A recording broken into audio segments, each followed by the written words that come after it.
Blank check with Griffin and David. Blank check with Griffin and David. Don't know what to say or to expect. All you need to know is that the name of the show is Blank Check. Our own lives are nothing. The apple is everything. The spirit of the eagle will watch over the future. Where other men blindly follow the truth, remember, nothing is true. Where other men are limited by morality or law, remember, everything is permitted. Trabajamos en la oscuridad para servir a la luz. Somos Podcast! Hello! And welcome to Blank Check with Griffin and David. I'm your guest host this week. That's right, producer Ben. Is taking over the pod. You're looking at us like you're waiting for us to challenge that, but no, it is your podcast this week. Yeah. Yeah. And I'm going to discuss a really important film in the canon of cinema in general. Mm-hmm. An important work. A contribution to media in general. It's one of you keep looking at it. You got this. You keep on waiting for us to tell you no. Dive off the building. Okay. Do a leap of faith. Oh, baby. We're not stopping you. All right. Well, get on the train, because here we go. Okay. Assassin's There's a train in this Creed. Right. Now, we on this podcast, and tell people what podcast this is, Ben. I did already. It's Blank Check with Griffin and David. This is a podcast about directors' filmographies. You know, the kind of guys who have massive, or girls who have massive success. Guys and gals. Have massive success early on in their career and issued by Hollywood a series of blank checks to make whatever kind of crazy passion products they want. Now, sometimes those checks clear and sometimes they bounce, baby. Right. Now, sometimes on this show, we hand the checkbook to you. In between miniseries, a little palate cleanser, we say, Ben, pick a movie. Yeah. And you tend to pick a movie that you watched on loop when you were growing up. Mm-hmm. And those movies tend to be opportunities to talk about movie stars. They tend to be films that are less director-driven. Mm-hmm. Maybe people haven't made very many films, aren't very well known, but are real vehicles for a sort of seminal movie star to you. And this is kind of one of those movies, even though Fassbender might not be your guy. This is a movie where the blank check was clearly everyone saying Michael Fassbender is a movie star, right? He's going to have some big franchise at some point. Yeah. And he signed on to do an Assassin's Creed movie a while before it got made. Yeah. And he was able to take his favorite weird, moody Australian filmmaker. That's right, Justin Kurzel. Right. And look how moody he looks in this photo He's on a his very moody Wikipedia guy. page. Wow. What a grump. That's a frown. But this feels like a movie where, like, Michael Fassbender just threw his weight around and was like, if I'm doing this, you're going to let me make my kind of movie. And he was very hands-on with the whole project. I mean, he was signed on to this thing for like 6 or 7 years. You're kind of, I think it was about 5 years. Yeah. I think he signed on in like 2012, 13, somewhere He around got there. the checkbook and handed it over to Kurzel. And so that's right. You're saying not only is this a Ben's choice in which we give Ben the checkbook and he gets to write his own check to talk about this fucking movie, but also there's a blank checky, a whiff of blank checkiness to this one. There is. There certainly is. Do you know who Justin Kurzel is married to? Essie Davis. Yeah. Which I didn't know who's in Mrs. Babadook this herself. film plays the mother. Yeah. You know, she's she's but she's what were you she's saying? not in it much, but she's a great Yeah, but it's a pivotal role. Yeah. She's the lead in the Babadook, and what are those that mystery series? Mystery series? Oh, you mean like that? Like she has like a long-running BBC. When you said mystery series, it's called Miss Fisher's Murder Mysteries. I believe. I was like, a mystery series. Like, what's this? Yeah, she's a great. She rules. I love actress. Essie Davis. Yeah. Recently I've been making a lot of jokes because my friends are having kids now about like, what if you took your kid to the doctor? And they told you that your kid was a Babadook? Yeah, and they were like, everything looks good. We ran all the tests. The only problem is, positive for Babadook. You're going to need to vomit a bunch of black oil in your basement or whatever happens in that movie. I've told you Have you been picking up any weird picture books? Because that's usually the cause. That's the vector. I told you, my mom hates horror films. Sure. And I dragged her to see the Babadook. And I was just like, I just think you'd really like this. And then she sat there and she like turned to me and she was like, this is like a movie about me raising you. Yes, right. And I was like, oh, right, that's why unconsciously. Like, I was this weird kid who was scared of everything and kept on doing magic tricks in front of the TV. Jesus. I would And she have, was like- as I've stated on the record, thrown you out the window and said you walked out by mistake. Yeah, my mom put up with a lot. What floor were you on? Were you like on a 11. high floor? Right. So you probably had the bars on the window. 11G is in Griffin. Yeah. Yeah, we had bars on the window. You were in apartment 11G? Yeah. Were you in apartment 11G? Yeah. Really? Yeah. That's really weird. I mean, Weird. different buildings. But the same city. We both grew up in New York City. Yes. Yeah, you lived in an apartment in New York City your entire childhood. I lived on 89th Street when I was a little, the apartment my mom had lived in since when you were moved to a New little York, kid, and then when you were an older kid, and then through the rest of your in life. 1973. And she, we were in apartment 11G. That's just funny. That's nuts. Yeah, that's really I feel very crazy. defined by like 11G. I know. I have, when I moved out, I took down the 11th floor like sign that was posted in the hallway, and I still have it. And of course, Ben, the sign on your door said "Condemned, do not enter." That's right.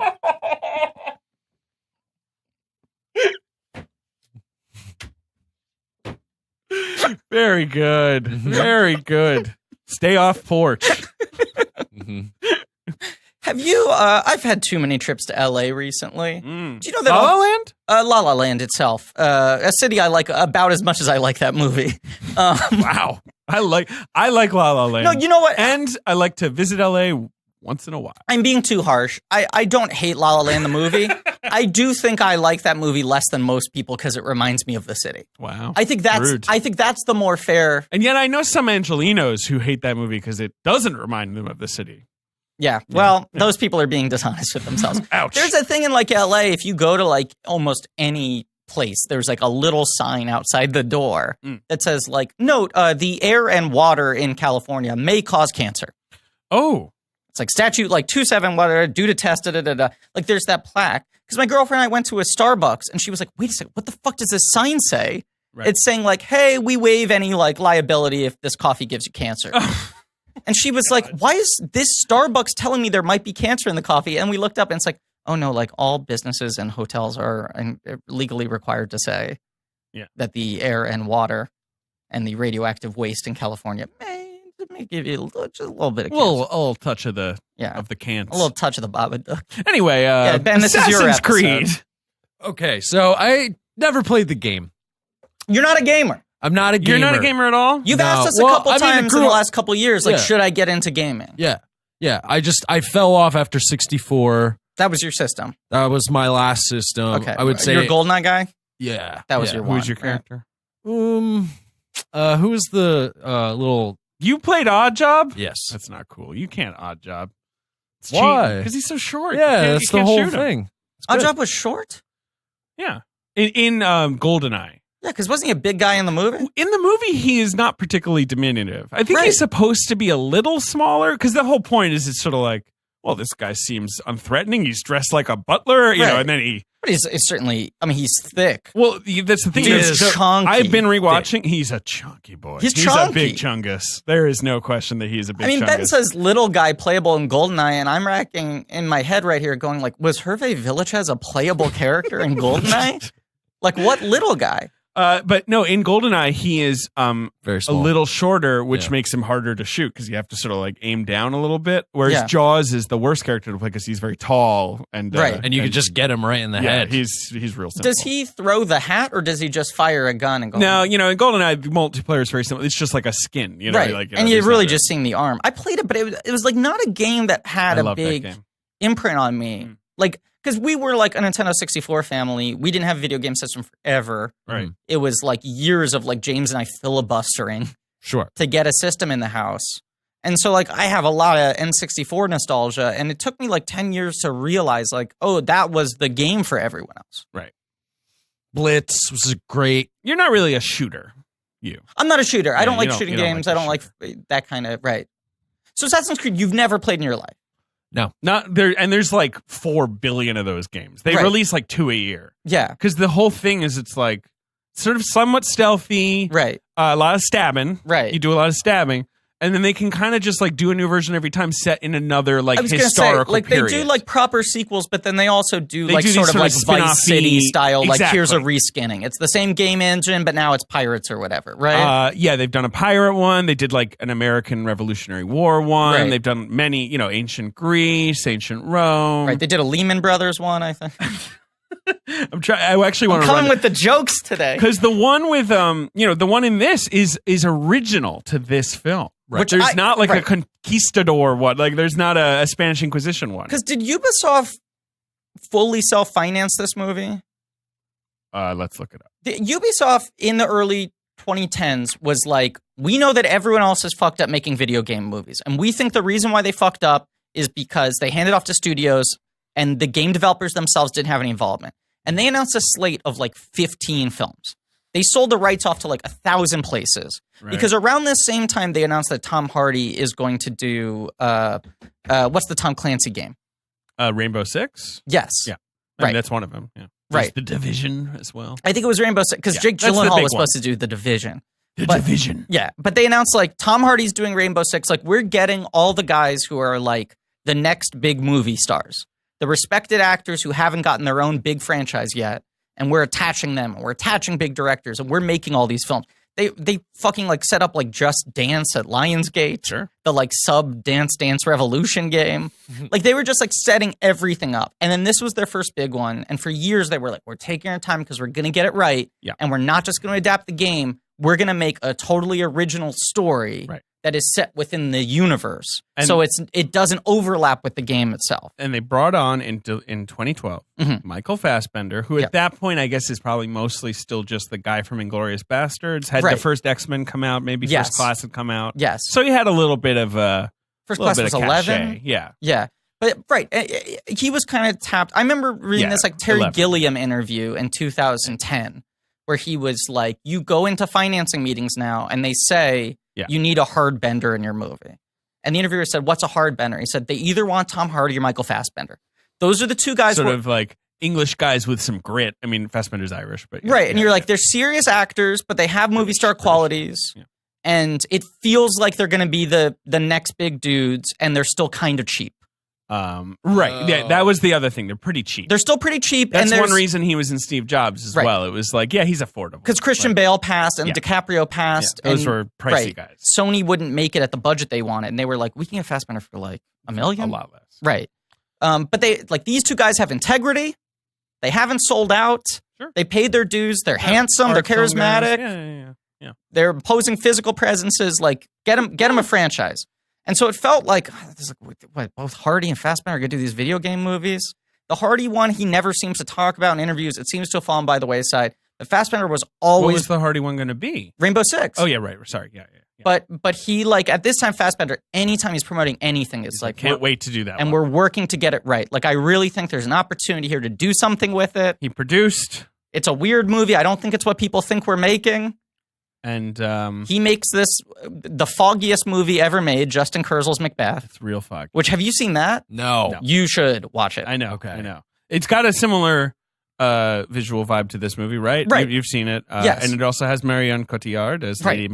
Lady Macbeth. Right. But it's like, Fassbender and Cotillard and like Patty Considine, Sure. Love him. like all these great actors, and it's like very foggy and moody and like whispery and intense Sure. and dirty like Kind this. of dirty battle scenes. Right. And Yeah. it's just like this is a more visceral Shakespeare movie than I've ever seen anyone make. And it's one of those movies that is so aesthetically tight without feeling hermetic. And I saw it with a friend of mine, future guest Jordan Fish, or at this point he'll have been a past guest. And Yes, we past walked out of it and I was like, that guy is doing Assassin's Creed next. Right. Like And they were Fassbender basically hired him like to back Assassin's they Creed. were very close together, I think. Right. And I was like, if that guy can make a $100 million blockbuster that looks like that, he might finally break the notion of the video game curse. And here's what happened. They cast Marion, right? Yeah.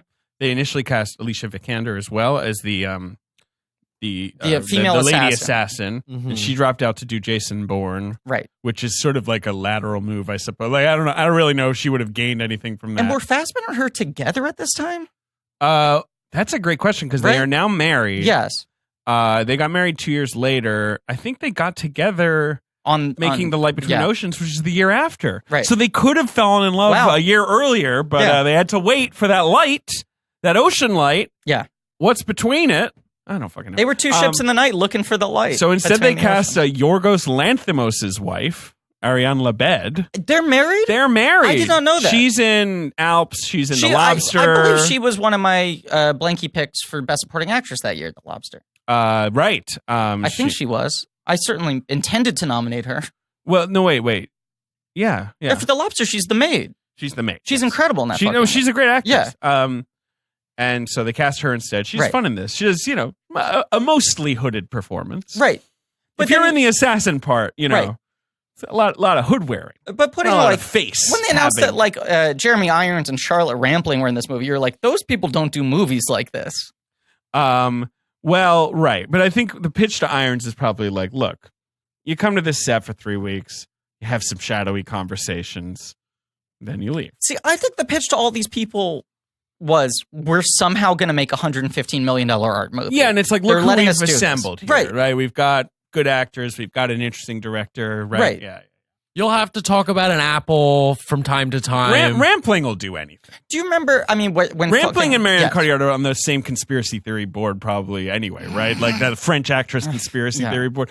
I just want to get this in the open to start. Marion Cotillard believes this film is real, right? Yes. She believes the Knights Templar control everything. There's just no question. That's how they got her to sign on to the film, where they said, hey, we're doing a documentary. It's about the Knights Templar, and she's like, of course. Right. They have been in battle with the assassins for 1,000 years. The apple, la manzana? Right. She kept on wondering why they referred to it as a fictional film. But she thought she was just recording talking head testimonials. Yeah. And they just cut around her, Bowfinger style. Yeah. When Infinity War came out, and people were like, it's like a fucking experimental art film disguised as a superhero movie. Right.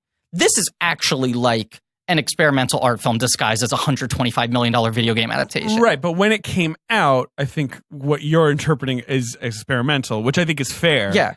Most people just interpret it as confusing and forgettable. Right. And I like that was sort of the hit on this That movie. was the crazy thing, was I feel like most critics responded to this like it was one of the Resident Evil movies, which you and I both agree don't get enough credit.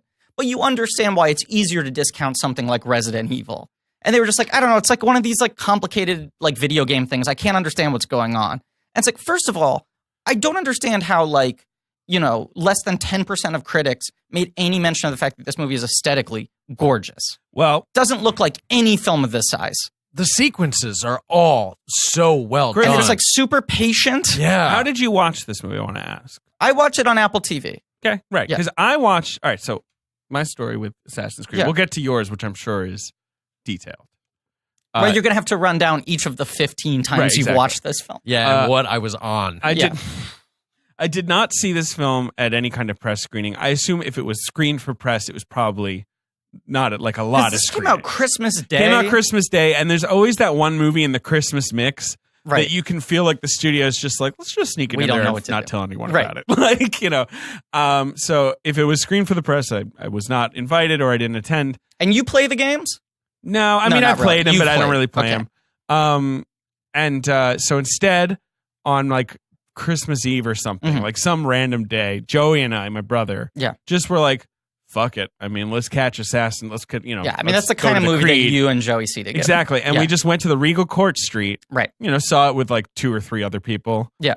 And I just remember it looking like a mess. Like, it was probably like, the projection probably wasn't great. It may have been dark. And I just remember being like, I don't even fucking know what's going on in this movie. Like, any sequence that's dark, I struggled. Don't you think it was kind of the same thing, though, that happened with Solo? Where, like, we saw Solo in really good projection. It's purposefully underlit, and so if you're not projecting it well, it's just going to be so dark. But you start to wonder, like, is there a method to the madness of all the Marvel movies looking so bland? Because he shoots... Like, Kevin Feige makes sure to shoot and color balance them in a way where you can't really misproject them. Right. Whereas when, like, a big tentpole film like this goes out on a limb and, like, has a weird, interesting, like, color palette and, like, shadow scheme and everything, that then most people are like, it just looks like mud, like, I can't see it. Right.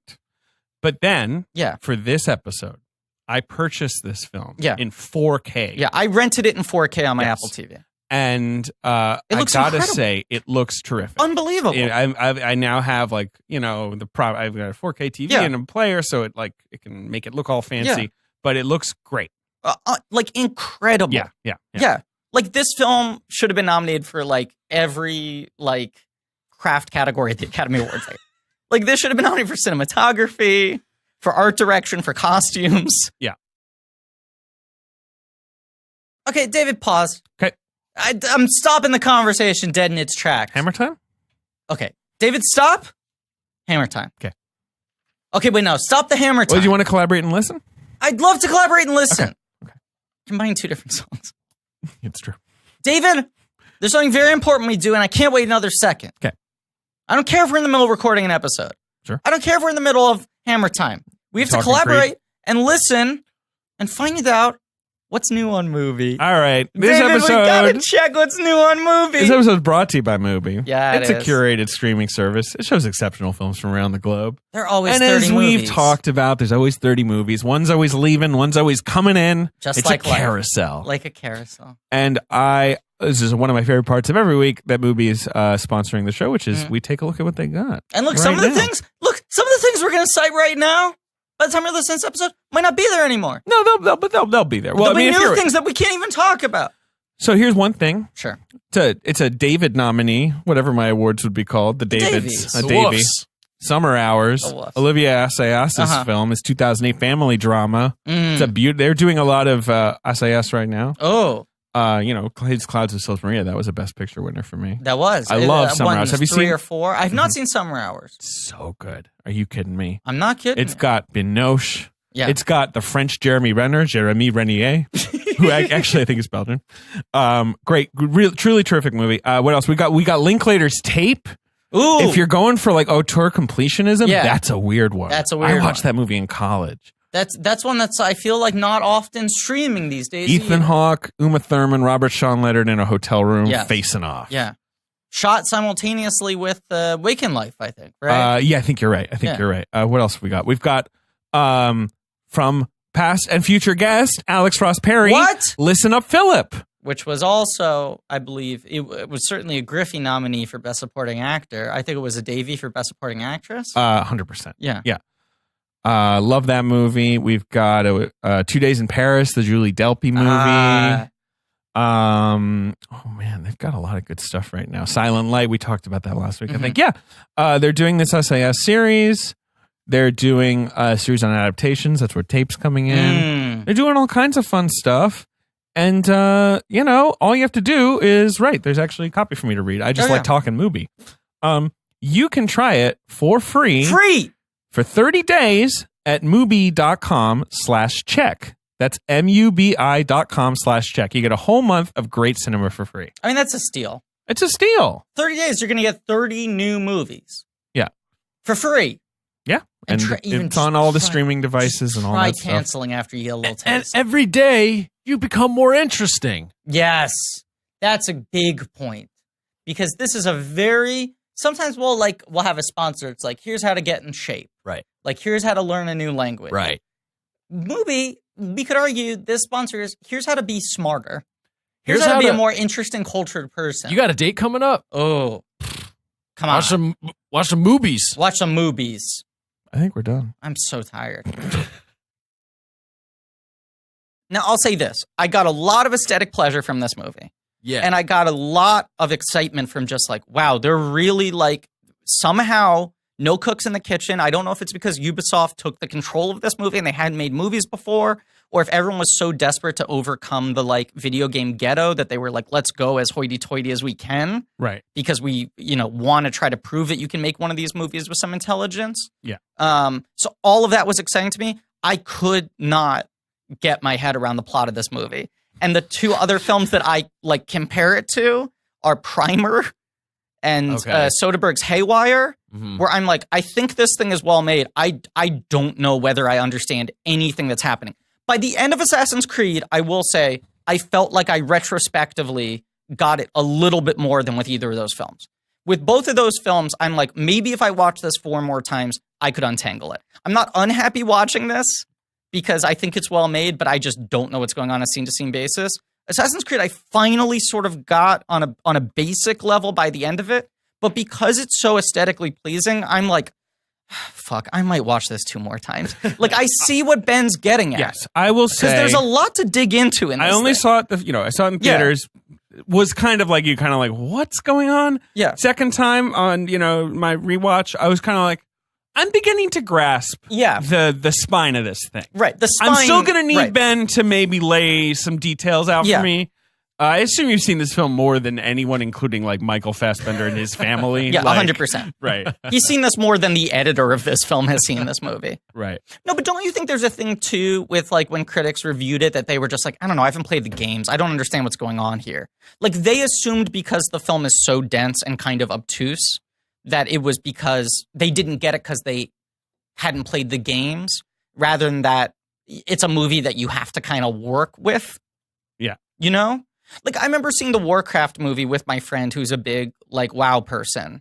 Okay. And he kept on leaning over to me and being like, that's a thing from the games. No, but this movie doesn't do that. This movie doesn't do that. That's my point. But the Warcraft movie is insane because it's a prequel to the games. Like, it's so deep in the lore. And this is a little deep in the lore, too, I think. But that's my point, is that World of Warcraft, it's like kind of like these things don't have any meaning to you unless you understand their power in relation to what the games later do. Yeah. Whereas this movie, everything that's confusing about it isn't any more clear if you've played the games. Yeah. Because it's like spinning its own wheel entirely. Yeah. I mean, I feel like, from what I understand, the games are a lot less based in the machinations of the Animus than this is, right? Like, the games are more just kind of playing the thing with that as, like, the basic superstructure. Yes, although I do think you switch... It's got the Animus, and it's got the idea of genetic memories. Yeah. And I think you do some playing in, like, the real world. But it has that whole concept. But is the ratio... I mean, because this movie is, like, 70% Animus, 30%, like, the actual... It's 70% real world, 30% in the Animus. Yeah, I feel like the games push are you to 65-35. Sure. Tops. But the game is maybe flipped from that. Correct. I think so, yeah. This also is one of those video game movies, like when people say, like, Edge of Tomorrow is the best video game movie because it's one of the few movies that understands this sort of storytelling, the advantages of having to replay something over and over again. Right. This movie kind of does the same thing because it's sort of a movie about playing a video game. Well, okay. That's why I love this. Which is what's interesting. And we're going to dig into that. Yeah. But now I think Ben should talk because Ben, because we want to know your journey. I cannot run through the plot of this film. This is also one of those things where you didn't just like sit down with us and say like opening weekend, I saw that and I loved it. Like you've sort of crept up on us with this news that this is one of your most watched films. Yeah. You know what I mean? Because you'll sort of sprinkle that in. Every other Ben's choice is like, I've seen this movie 15 times starting when I was 9. Mm-hmm. And this one is like, guys, I've seen this movie 15 times in the 18 months since it went up on HBO Go. Right. That's the thing. It's a recent movie. Like, what's it, 4 years, 3 years, one out of every 5 records before we record, you go like, I watched Creed again last night. And we're like, the Coogler Creed? The great Coogler movie? Right. And you were like, no, Assassin's Creed. You just keep... AC. Right. I had to keep coming back for more. When you can't fall asleep, you watch this movie. Yep. This became... So, all right. I saw it on HBO. Yeah. And so you didn't see it in theaters? Did not see it in theaters. Yeah. I was very hungover. I remember the day. Open my Harvest Bowl. Right. It was something... It was something that you very much watched because it was on, not something you actively sought out, not something you were in any way interested in when it came out in theaters. You didn't care about the games? Yeah. No. Did you care about Fassbender? Like, I'm trying to even wonder what... You're kind of indifferent to him. So you were just kind of like, Assassin's Creed must be stupid. It was literally just on. I straight up was like, Assassins are cool. Okay. Yeah. Play. Yeah. Play. Okay. And you said that into your remote. Yeah. Yeah. And it just started. Yeah, right. I didn't know what you were talking about. Right. And Siri was like, I got you. The algorithm was like, yeah, of course. There's one movie in particular. You could either see Assassins or Assassin's Creed, and I'll tell you, you don't want to see Assassins. And I started sort of half watching it, and then I found myself just drawn into the time travel or going back in time, those like sequences. Yeah. I loved it because I was just like, I don't even know what this time period of the world was like at all. Sure. Like, I've never seen anyone do something about the 1500s. Yeah. So I was kind of like, all right, this is weird. This is a weird take. And you like dirty stuff. I mean, this is one of those period movies where it's like you get the sense of how like difficult those times actually were. Yeah. Like it doesn't look hermetically recreated. It's like this is a movie that looks like it has gangrene. Yeah. You know? Yeah. Like you're just like, God, this time must have smelt awful. Mm-hmm. Yes. No, So you're difficult right. to It's get a around, stinky so looking violent. movie. Yeah. Now, here's the thing. I'm just assuming you reacted to this. I react to this very strongly. When I went to see this with Joey, I was kind of like Ehrlich had given it a good review. Ehrlich there was a little is bit like, to his credit, one of the Matt- only people who was like, this is the best video game movie ever made, and Yes. I don't mean that as a backhanded Right. compliment. And- He's like, this genuinely is an interesting movie. Matt Singer had also said, expressed acclaim for it. And like when that opening card comes up and it's like, for centuries, man has hunted for the apple of Eden. I'm like, excuse me. Right. Hello. That's the craziest thing. So like, this movie is like a meta narrative about the experience of playing video games. Right. And B, this movie is about trying to find the cure for violence. And maybe free will. Yeah. Yeah. Which is all sort of tied up in video gaming. And if anything, this movie doesn't have enough Apple talk. Like, I No. want a lot of Apple talk. I want less. I want more roof sliding. We're in a fight right now. You know that whole Ben just Because said you he like wanted- rules, and I don't Yeah, want more rules. But like I when they want have more- a fucking apple at the end, I'm like, what's the apple? Like, Yeah. tell me what it is. Because it's God's apple. All right. they sort of hinted at an ancient alien scenario, right? They sort of say like some long lost civilization may have given us this apple. So you think I did not pick up on that? Yeah. I mean, Cotillard says that in one of her info You dumps. think the movie is implying that what we perceive to be the apple from the Garden of Eden was actually an alien apple, and Yeah. we've converted it into that story over Right. generations? Yeah. Like the Bible is like Like symbolic. yeah, right. Okay. You So know. the apple is imbued with like some weird science. Possibly. But I also think the movie could be about literally trying to like get back to like God's perfect world. Like, I don't think this movie necessarily doesn't believe in a literal God and a literal Garden of Evil, you know? I mean, it's like, that's the other thing. This movie is like leaving it open to interpretation. Certainly is. And also to sequels that will never come. But you go Why? Poor box office. Yes. Well, this episode's going to change that. Yeah. This might be the first movie that actually ends up making a profit solely from Ben rewatching it. If you keep at it for another 15 years, they might eventually You're going to like run go for into the black. governor I'm of gonna New direct Jersey. it. Yeah, you're going to direct Right. Governor of New Jersey. He'll be like, the state film should be Assassin's Creed. Right. You're going to revitalize the New Jersey economy by getting them to commit to making a $200 million Assassin's Creed sequel shot entirely in Jersey City. Yeah, or Asbury Park, maybe. Yeah. You know, he Metuchen. could go to the. So Ben, so you watch it on HBO. Go. I do. And then I find myself then a week later doing it again. Right. And Almost again as if and you'd again. lost your free will. And you had Sort said of. Controlled this by was some kind of animus or genetic memory. This was one of those movies for you where, like, much like Wreck-It Ralph, although this becomes more regular rotation, like, while you're in a relationship, when you can't sleep at night and your girlfriend's asleep and you're like, fuck, I gotta do something, you start watching this relentlessly. Yep. Throw on the Creed. Yep, Right. throw on the Creed Right. and just start relaxing. Yeah. What's that for you recently? For me, recently, that's a good... I mean, Taxi was working that way for a while. I've been going down weird rabbit holes. I've been... Doesn't sound good. No, you know what I've been watching a lot lately? I don't. Hot Ones. Don't know what that Do is. you watch Hot Ones? Nope. Hot Ones, I'm like starting to think like, is this the best TV show anyone's ever made? What? It's like the one good show on YouTube.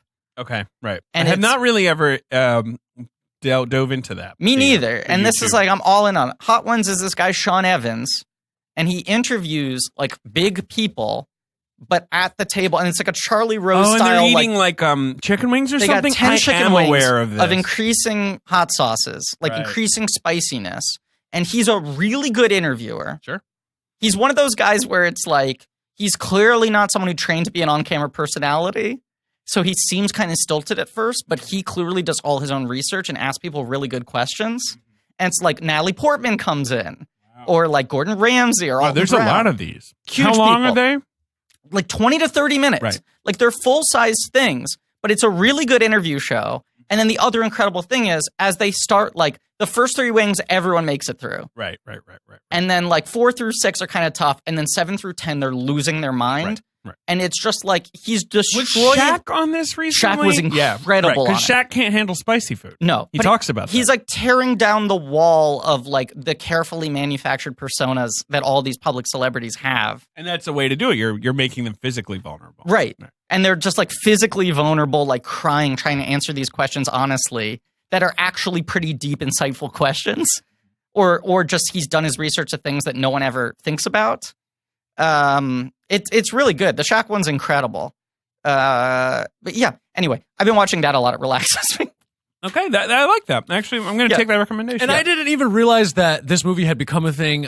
I mean, For now you. my ex at one point was like, "You're fucking watching this stupid assassin movie again?" I'm like, "I guess you're right. I am. How many times have I watched this? Oh, like more than 10 times in the last 3 months." It's almost like you don't have free will. Like you're destined to repeat the cycle of watching this movie. Joke. Well, twice as nice the second time. It's okay. I stole your Jupiter Ascendant. You did. So that's payback. Yeah.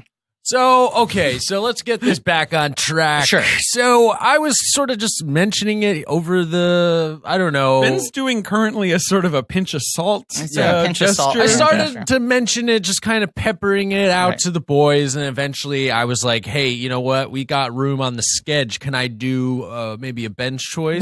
We had vaguely penciled in King Ralph for a while. King Ralph is the sort of like episode that will never come. Right. We're always like, well, we could do King Ralph there. Right. Yeah. And at a certain point, all three of us were just like, we should just do the Creed, right? course, I mean, yeah. it feels like we're avoiding the obvious. And King Ralph is in the vibe of things we've done with you already, like Fletch. Yeah. You know, 80s comedies. Right. Or early, you know, that this is not in that. This is new territory. Yeah, this is very new territory. This is dark territory. This is very dark territory. It's real dark. Oh, yeah.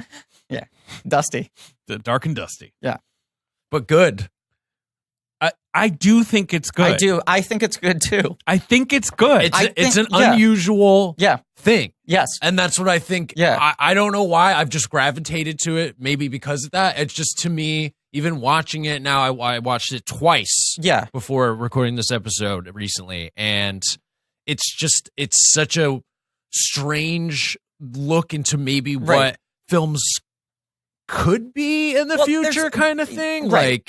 And there is this aspect of just like, so many of these films over this size are so micromanaged as part of like brand silos that if you see something that has like 20% personality in it, you're like, this one's really good. Yeah. And then this movie, you're just like, it feels like no one fucked with this. Yeah, it does. It feels like they developed a script that you can see how this script could be made into a more conventional movie. Right. And Fassbender was like, if we use this script, you're cool with me hiring my people and we can do whatever the fuck we want? And they were like, yeah. And then they made a really big, really expensive, really slowly paced movie about like cycles of violence. Yeah. That kind of doesn't go anywhere. No. Like, it's much like Warcraft, in fact. Right. It's sort of a lot of setup for future shit. Like, yeah. I mean, you know, the assassins do gather at the end. But you watch something like Warcraft and you're like, this movie is failing to pull off like Lord of the Rings. At 100%. And you watch this movie and you're like, this movie is pulling off whatever it's trying to do. This movie is pulling off question mark. Right. Yes, like the struggle with this movie is, can you get on the wavelength of what this movie is doing? But I have no doubt that this movie is like entirely the execution of what everyone intended to make. I think you're right. And certainly there was never any like Fassbender giving interviews later where he was like, that movie got taken away from us or anything like that. Like, no, he was like involved in post-production. All of it. Yeah. He was like start to finish on this project. Yeah. At the same time, certainly Kurzel has not made another movie. He's doing a Ned Kelly Gang movie now. But that's in sort of like TBA status, isn't it? Like, I don't know what's up with that. I think he'll go back to doing another small Australian movie. Yeah. Fassbender, I guess, This is the start of a bad run for Fassbender. Or not the start, it's kind of the middle of it. Yeah. The story of Fassbender's career is very much like he has the X-Men movies, which do pretty well. Right. They're not, maybe Marvel level hits, but they do pretty well. Yeah. And then apart from that, everything he does is a failure. Right. I would say the exception to that is the Alien prequels do okay. Yeah. And he's wonderful input. But Covenant did half of what? Yeah, they're not Prometheus They're not did. doing what studio wants. Right. The X-Men films are certainly dipping. Yeah, they dipping. And the other thing was, for a while, it was like, oh, but he's giving these really great dramatic performances in between. Well, and in the last 4 or 5 year years, as Assassin's Creed, he does. Or no, the year before, but Yeah. Steve Jobs. right. But right after this, his prestige plays stopped working as well. Well, Like Light Between Oceans. that's actually before this. That's really? Same year. Same Okay. year. 20. They're both 2016 movies. Right. This is the year where things get a little rocky for him. 100%. This year he had Apocalypse, Light Between Oceans, something called Trespass Against Us, which I think was like a Right. tiny indie Yeah. movie. But then you go like And Creed. song to song. Next year he had Song to Song, which was shot in like, the Stone Age. Right. But The he is Snowman. in it. The Alien Covenant and The Snowman. Right. He hasn't made a movie since The Snowman. Right. He's got Have you Dark seen The Phoenix Snowman? I back. tried to make Snowman a movie I liked. Yeah, no, it's impossible. I tried. It's I did the you same can't thing do where it. I'm like, I like this director. Yeah. I like Snowman. Yes. I I like Fassbender as I an like actor. the promotion of the Yeah, movie. I liked, it was I good. gave you all the clues. Yeah. You love Harry Holes. I do love Harry Hole. Oh, and the Holes. And I like Kilmer. Yeah. I know. Well, and then Oof. you watch Kilmer that movie. is not looking He's good. overdubbed. He was sick. Like Very it's insane. sick. Yeah. And then, I mean, we talked about it. Alfredson was like, yeah, we didn't finish it. Yeah. Like literally, like we didn't finish it. And they And the just put studio it was out. like, rather than give you money to finish it, we'll Yeah. just edit this together into something that runs the length of a movie Right. without being one. I've talked about this, I feel like, too much recently. But, like, I feel like people ask me all the time now, like, oh, does, like, now that you've, like, worked more, like, does it ruin watching movies and TV for you now that you, like, know how it's made? And I'm like, the only way it ruins it for me is when I watch stuff like that, I just have a panic attack. When I, like, watch You have, something like, like an The acid Snowman where flashback. they, like, I have, like, a flashback and I'm just like, oh, Jesus Christ, I know what it feels like on set when they tell you, hey, we're just not going to be able to shoot these 6 pages. You can just see stress I on the screen. I feel it. Really? Right. I feel it like, I can see the stress on screen and I can feel what it felt like in the moment. Like it's like the Animus link. It's like the needle goes into my spine and I'm just on set when they announce like, they pulled our budget. So we're just not going to shoot scene 24, 26, or 29. And you're like, those scenes are important, aren't they? Right. Yeah. Aren't those like the end of the movie? Yeah. We're not going to do it. Yeah. That's my Assassin's Creed is like watching The Snowman. And being like, I have lived past lives as an actor on underfunded projects. Yeah, It's in my DNA. The Snowman, I think, was just, it's the rare time when the studio was like, you know what, it'll never be good. Yeah. Even if we gave you the money, it'd be bad. So you Right. know what, we just won't. But one of those crazy things where it was like almost a Martin Scorsese, Leonardo DiCaprio project. Yeah. And then became a Michael Fassbender, Alfredson. right, project that then wasn't even finished. Right. Yeah. Not finished.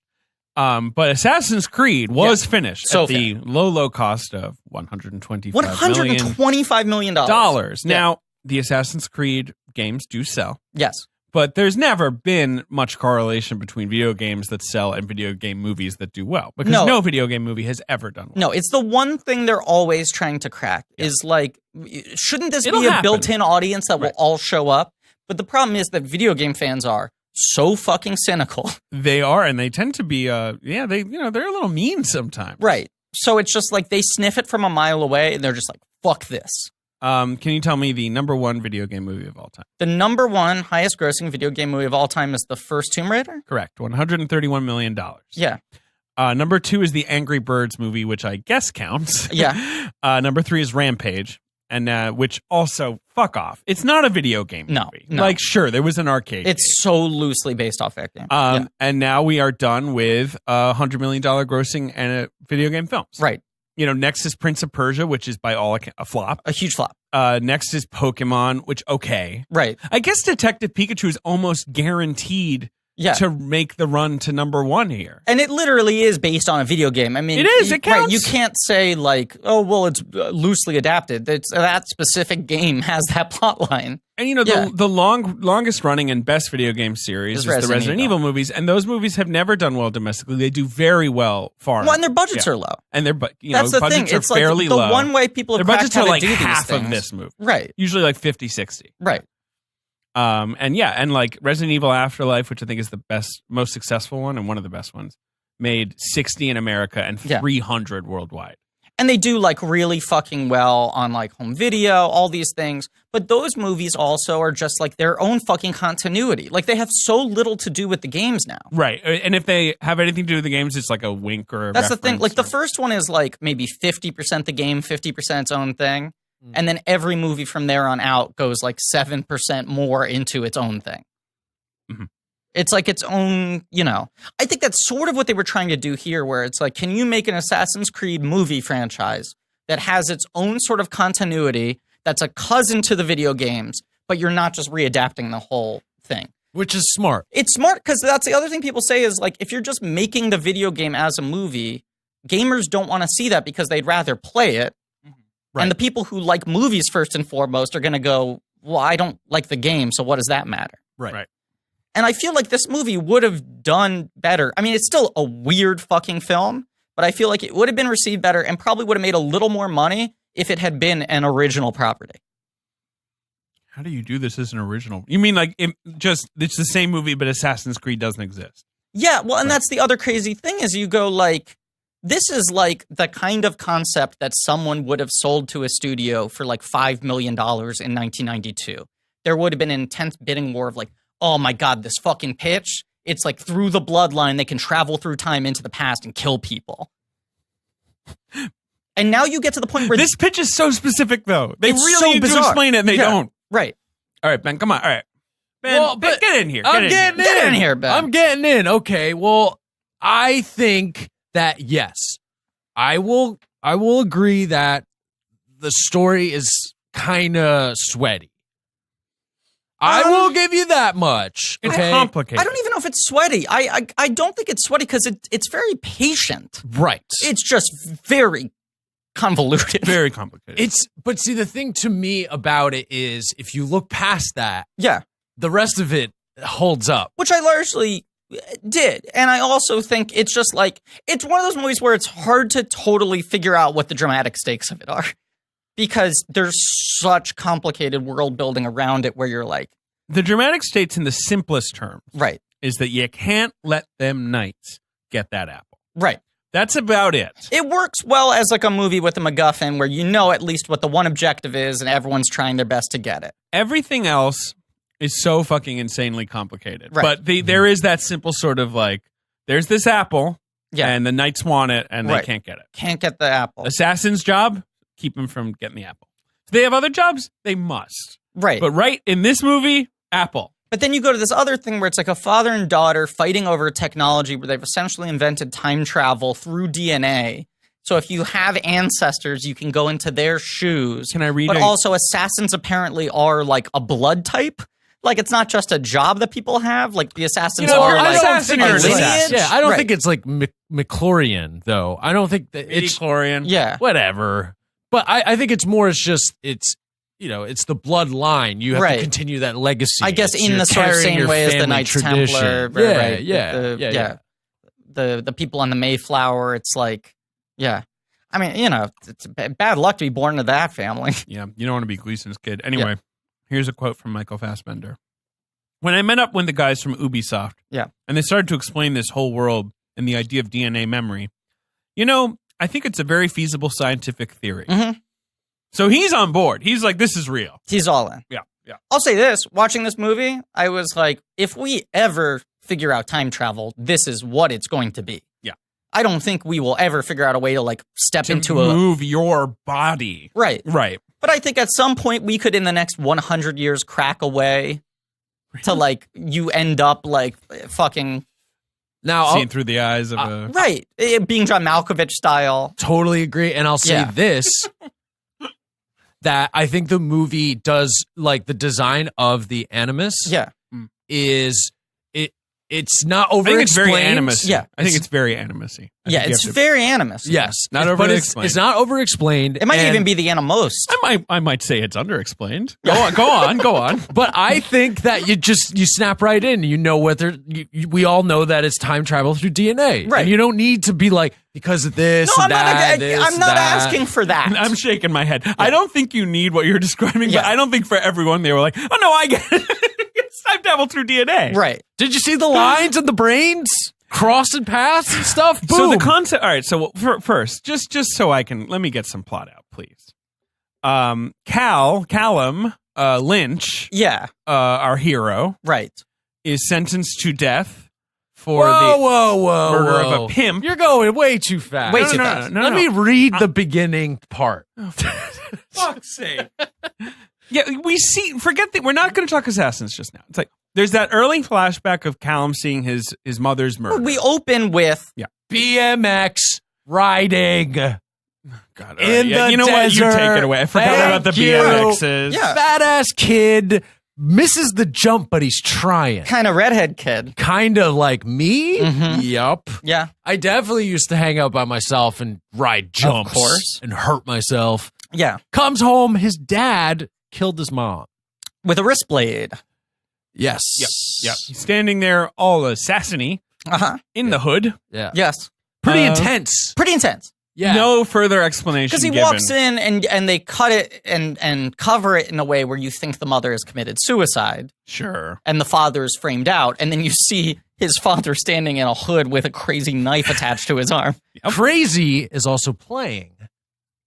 Oh, yes. The song. And that's going to be an important thing later in the movie. You mean by Patty Klein. Patty Klein, right? Yes. Yeah. Okay. So anyway, kid gets away, runs off.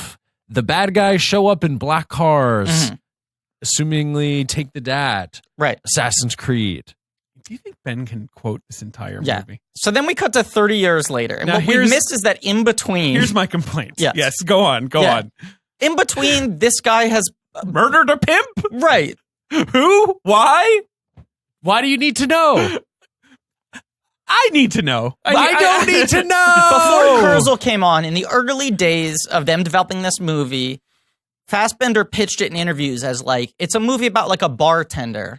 Sure. Who is recruited and they tell him that he's like in a lineage of assassins and that he's the one person who has the DNA to be able to get this thing for them. Yes. Which felt more Avatar. Yeah. Like, hey, sure. You got to plug you into this machine. You're the only one who's the right genetic match. We need you to do this thing you're not equipped to do. And then Kurzel comes on, and the movie becomes like, here's a young man who witnessed a horrible murder. In the 30 years in between that we're not really explaining. He's been a violent person. But you're supposed to get the sense of like Ant-Man style, like, oh, but he's a good criminal because he hurt the bad people. I don't even know if we're supposed to get think there's really not a lot of moral weighing in on what he is. But he's on death row. Yeah, he's executed. Right. Yes, he dies. He's they fake it. They fake it. I will say I videoed the scene where, you sort of see, like, look into his eye and then it gets all trippy and weird. Yeah. Because I was just like, this is very Ben. Like, I'm sure this is one moment where Ben's, like, pumping his fist. Right. Because he's on death row. They lethally execute him. He says lethally inject him, right? But when they go like, you're a murderer, and he's like, I killed a pimp. And it's supposed to be like, well, yeah, no, I mean, clearly he was in the right. Yeah, but I'm sitting there going like... That's it. And that's the only discussion. Right. Like, did he, in the 30 years following, have psychopathic tendencies? Was he violent in general? He witnessed his mother be murdered. There's some of course he's going to be fucked up. But my question is, like, did he kill one person, or was this guy like a fucking... Is this what he got caught for? Maniac? Right. Yeah. Right. He's a bad dude. Yeah, oh, I know that. That's all I need to know. Okay. Yeah, I would like a little more because there's definitely this concept that they're trying to conquer violence, right? And that violence is like sort of in you, no matter what. And he's a good test case for that because he's this violent guy. He killed a guy, a pimp, no further questions. All right. Right. Don't know about that, but okay. Right. It is a form of mental illness that is passed down, and that perhaps he was destined. To become violent because of... But really, I feel like what they're saying is... What they're not telling him, but what they're saying is like, you're an assassin, it's in your blood, and that's another reason that you're kind of, Because this whole movie is being spearheaded by the villains. Right. And they don't really rebel against the villains until the end. Very end. So like the whole time... Because he doesn't realize... No, I know, I get it. Because his motivations are so mixed up. Because at first, he's just thrown into it. The second He time, he's thought intrigued. he was dying, and then he wakes up and they're like, hey, JK, right. you're not dead, but here's crazy technology you never knew existed, and we're going to need to immediately throw you into the middle of and the you past. can't leave, and try not to talk to anyone. It's like kind of a future jail. Everyone else here hates you, but don't worry, we'll give you a break. Get in the Animus and murder some people. Right. Yeah. And also, if you get too into the Animus, it could make you like brain dead or something. Crazy. But yeah, the rules. Crazy. And when he's like screaming that, we'll get to that. Yeah. Marianne Cotillard is playing the sort of clipboard carrying rules explainer, right? Right. But of course, she is the rules. Right. But then she walks up. Her entrance in the film is "Je t'aime les rules." That means I love the rules. What I am. Je suis le rule. You know, Yeah, okay. Wait, what was I going to? She does love the rules too. I mean, both apply. They do apply. Je suis le rule. No, rule isn't le règle. Le règle. Right. Le règle. Of course, rules of the game. Yeah, regular issue. Fucking idiot. She's the clipboard carrying information dispenser, but she's biased. She is biased, as the internet would say. Yeah. And well, because Disney paid her off. Exactly. Yeah. She's a Disney shill. Yeah. And I kind of like that concept where she's like, well, of course we all know this is what the Animus is for and this is what we're trying to figure out. And it's like, no, you're lying. Right. You're a little, and she even believes her own bullshit. And I think she's realizing. And her father is also lying. Like, He's everyone's lying trying to use this thing for many their own layers of lies, right? There's a lot of manipulation going on. Which fuels my sort of like Marion signed on because this is a very conspiratorial movie. Like it's really like there are layers of control at every part of society. Right. Knights Templar, apples of Eden, seeds. The seeds seem to be important part of the apple. Yeah. Okay. Yeah. The seeds, I think, play a crucial part. I'm not sure what way, but that doesn't matter. It's sort of like through history, there have always been people trying to control us, like the Spanish Inquisition. Yes. You know? Ding dong. Oh, okay. Ding dong, ding okay. dong. Who's at the door? Wow. Hello? Wow, look at this space you got here. Are you Christopher Walken? I am here in your walk space. Okay. So It's a that's the one space you're for doing? me, Christopher Walk. Can we talk? I like it when I don't even know which one we're going to do until he starts talking. What are you talking about? I'm talking, personally. I'm That's walking, what I want to walking. Christopher. Good comeback. My name is Christopher Walken. It sounds like you just like walked through some sort of like mirror universe and you haven't like realigned. You know what I mean? You're all stretched out. Like he's and still wobbly. shaking. Yeah, He was- exactly. I disagree. I think I sound normal. All right, the normal, you hit that well. What, Mr. Walken, I want to talk to you about talking. Oh, wow. We all need someone to talk to. Person who can support us through rough patches or the everyday ups and downs of life. Right, you got to avoid that Russian roulette situation. I mean, easily avoided in my opinion, but sure. Well, easier said than done. Right. That's where Talkspace comes in. It's therapy for how we live today. What? It's mobile. What? It's available when you need it, and it's affordable. I'm sitting here thinking, who am I gonna talk to? Well, You're telling me I can open up my smartphone? Oh, you got one of those. Yes. Super smart. It's an app. It's online therapy. It's, you can give your preferences, get matched with one of 4,000 therapists the very same day, and you can send them text, audio, picture, video messages, anywhere, anytime. So you can be both walking and also additionally talking. Exactly. Walking and talking. It's a walk and talk. I sound normal. This is how I always sound. Are you like strangling him or something? Ben's just laughing. Okay. Pay no attention to the fact that my hand is de-rezzing as we talk. Christopher, are you okay? What are you talking about? I'm not being caught in between two different temporalities. I'm normal. All right. Well, finding the right therapist doesn't have to be stressful. The matching process at Talkspace is going to take your unique preferences into account and find you someone whose style and expertise matches your needs. For example, like Maybe you're currently de-resing and you want to talk to someone Yeah, about if I that. wanted to talk to a therapist about being caught in the middle of a space-time paradox. Well, you wouldn't have to ripping me from the inside out. You wouldn't have to wait till your next appointment to talk about it. You Great, can 'cause send time is unlimited of the messages essence. anytime to your dedicated therapist. Yeah, and if time's the exact thing I'm fighting right now. and 1 month of therapy on Talkspace costs about the same as a single face-to-face session. Great, because my face might not be here for much longer. All right, I don't know well- if you'd noticed, but my ears have migrated to my ankles. I sound normal. You do, and I'm going to call to action if you don't mind. Please. Talkspace- I think that's mandatory. Yeah, correct. Talkspace has more than 4,000 licensed therapists who are Wow. experienced in addressing the challenges we all face. To match with your perfect therapist for a fraction of the price of traditional therapy, go to Talkspace.com and make sure to use the code CHECK to get your first week free and show your support for this show. That's CHECK and Talkspace.com. Oh no, my arm just became a snake. My arm turned into a snake. I don't know what to say about that. Look at my hissing arm. Very good. Oh my God, look, he's evaporating before our very eyes. There he goes. I guess we got to go into the walk-in first.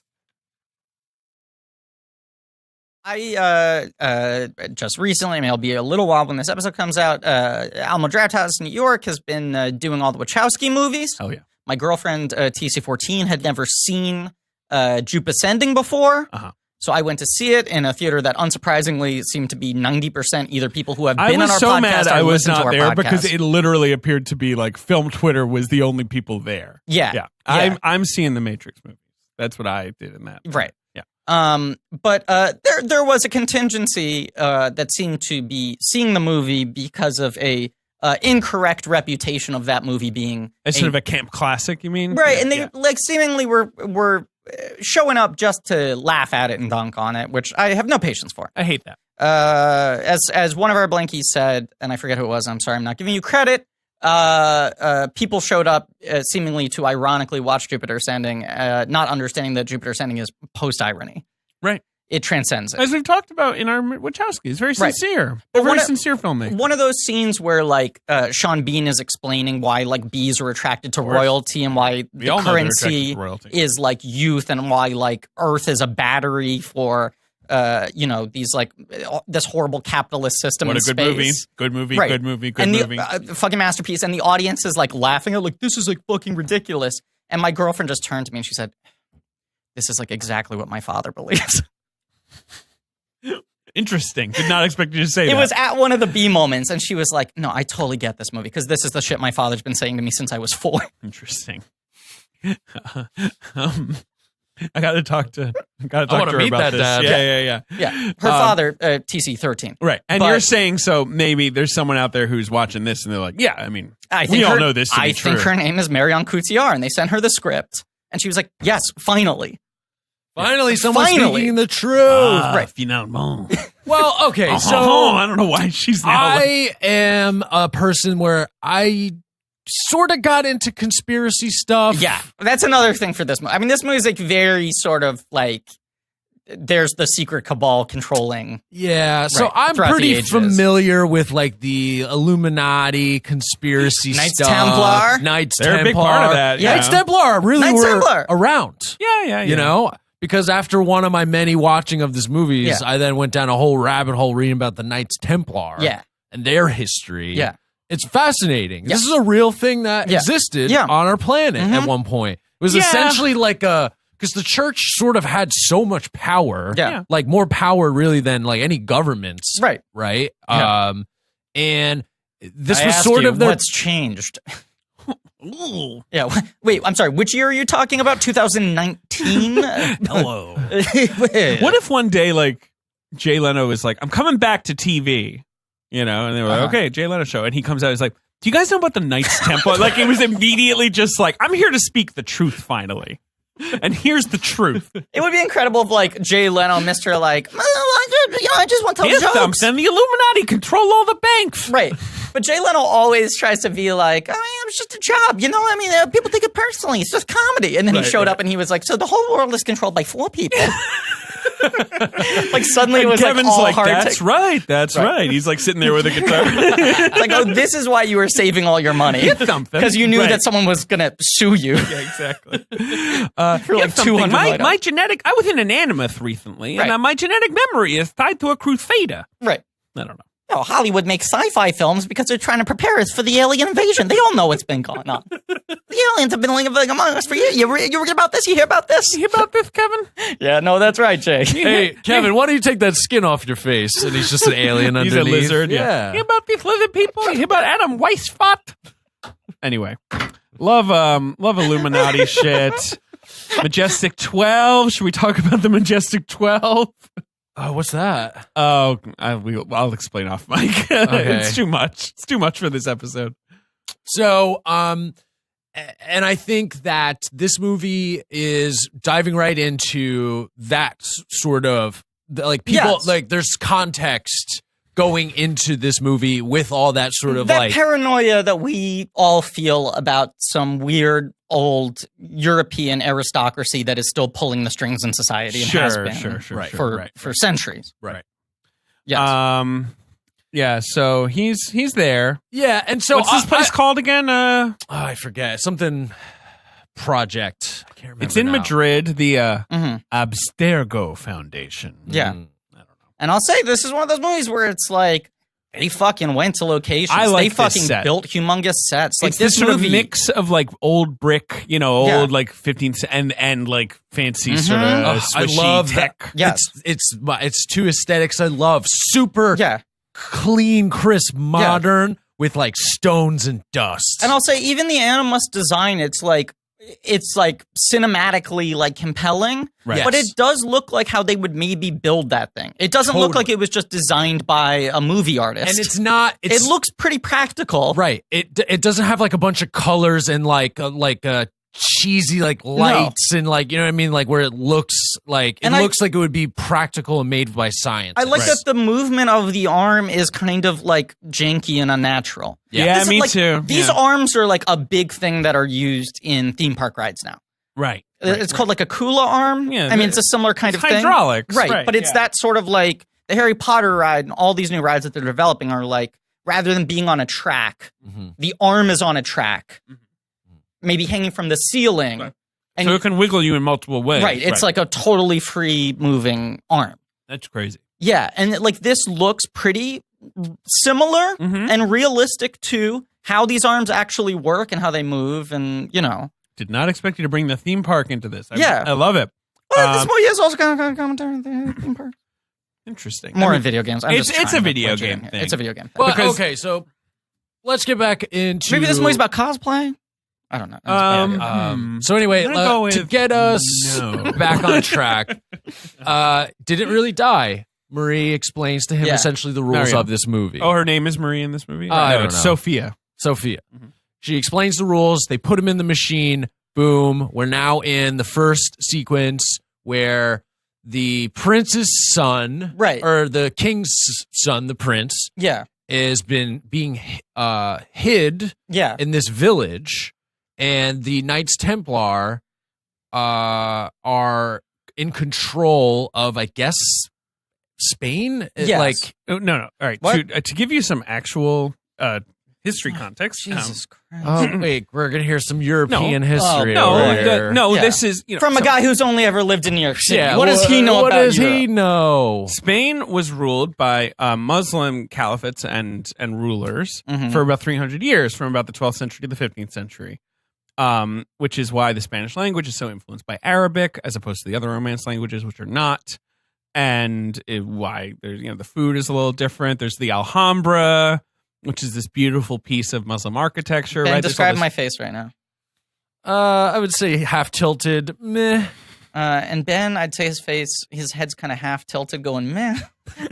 Okay, go on, So David. the ruler in this movie is Muhammad XII, who is one of the sultans Mhm. of Castilian Spain. I believe the last Nasrid ruler of Granada. Yeah, we all know this. So these are real people, just to be clear. And like this was like a Christian, it's like crusade influenced stuff. Yes. Like it was a Christian war against Muslim rule in Spain.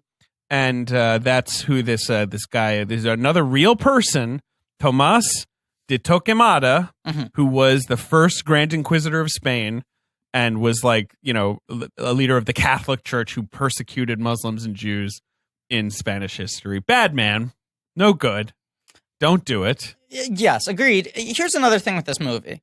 We often are like perplexed when we see like big blockbusters that just casually invoke like horrible periods in history. Right. Sure. Like when you see like your Transformers The Last Night and it's like the best example. Right, like they're like implying that like the Transformers were like fighting the Nazis or that they were like, in league with Harriet Tubman. Right, that the Transformers created the Underground Railroad, like all these things. And you're like, the implications of this are fucked, and the movie doesn't want to deal with them. This is a movie that's about living in how fucked the implications are. Like, this is part of the conspiratorial mind of this movie, where it's like, we're not just casually invoking these horrible, like, regimes in history. Right. We're making a movie that's like, yeah, we're throwing you in. We're throwing you in. We're making you live in this shit. And here's this idea putting where it right like, on your doorstep. Callum, what are you? You're just a casual pimp murderer. You know, what do? You like beer, murdering pimps, being executed on death row. What an insane thing to not explain. Exactly, I agree. Yeah. Did you know what that were the circumstances? A pimp was there? Yeah. Needed murdering? I don't know. Did you know that your great, you know, grandpa was an assassin who, you know, fought the Spanish Inquisition and then gave the apple of Eden to Christopher Columbus? And you assume it was on his father's side because his father, of course, wore the hood. You know, might have switched mom to dad. I don't know. But yeah, it's on his father's in this side, movie, that's the sort of misdirect, and that his mother was the one who had the assassin genes and asked the father to kill her because they were trying to protect him. Yeah. Is that what's going on? It's not really. I think you're getting mixed up. Okay. I think it really just... I mean, once again, I could not follow this movie. The thing that is hardest to follow is what you're talking about. Right. Because when Gleason is introduced in this movie and he is his dad, it's kind of casual. Yes. They're like, oh yeah, one of the guys here is your hated dad who murdered your mom. Right. And Gleason's whole performance is given in profile looking out a window. Yeah. And he's just sort of like, you know, the assassins, you know, you can't defy being an assassin. Yeah. Like, that's it. Good right? Gleason.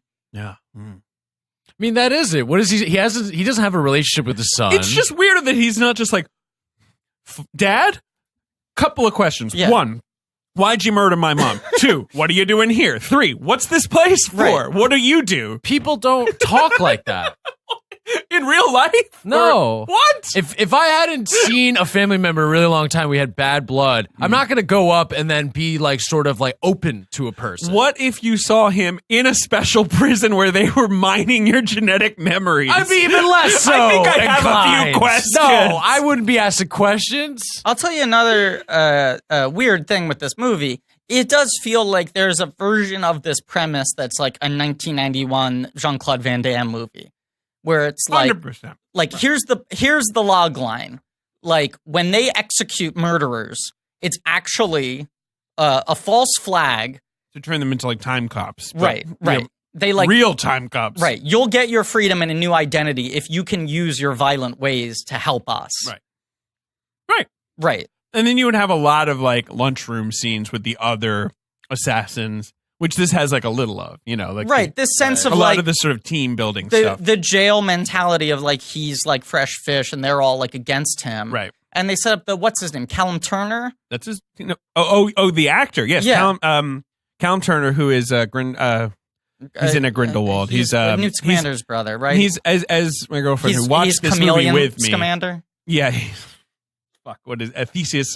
Yeah. When she saw him in Grindelwald, she was like, wow, they found a guy who looks like Eddie Redmayne. Yeah. I guess you can find that person. Yeah. No, I mean, props to that. But like, there's like him and Michael K. Williams and like all these other people they're setting up. And you're like, is this kind of like a face-off magnet prison thing? Right. But then they kind of just leave them simmering for most of the movie. Yeah, they don't do a ton. The other jail people, they get at the end, they get to.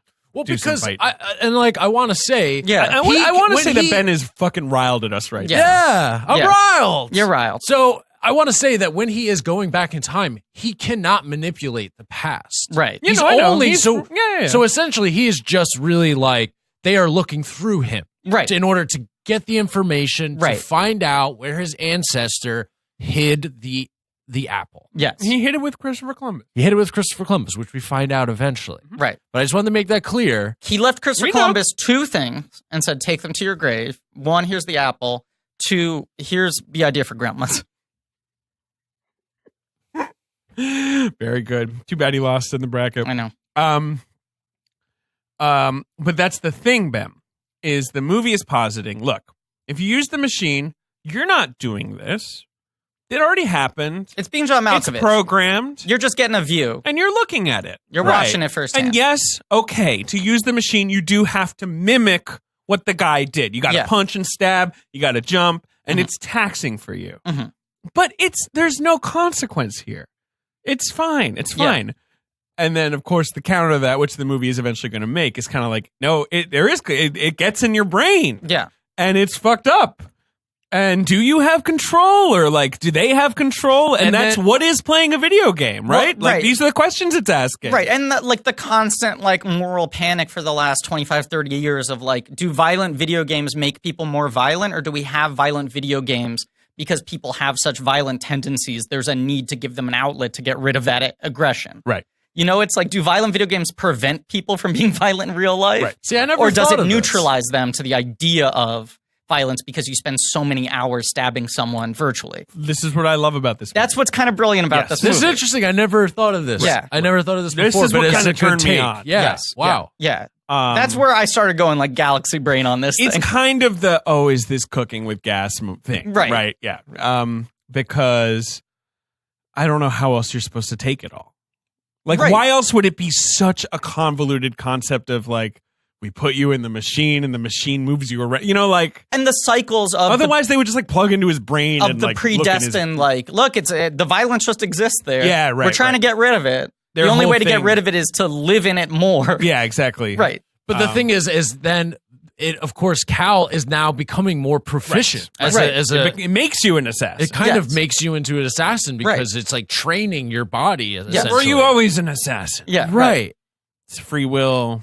Yeah. Predestination. Now the look. God, does this movie fucking rule? This is what I'm saying. Yeah, it kind of does. This is what I'm saying. So, all right, let's talk about what he's saying. I'm gonna watch it 15 minutes. Exactly. So the design of the assassins, their wardrobe, is so great. It's right out of the game. The costumes are amazing. Hood, knives. But it lives up to they what look better even than the game one. I agree. They look great. Yeah. it looks so good. They're also His very eye tattoo rules. I forgot about Ben loves a tat, and they are tatted up. He does look kind of like a crust punk.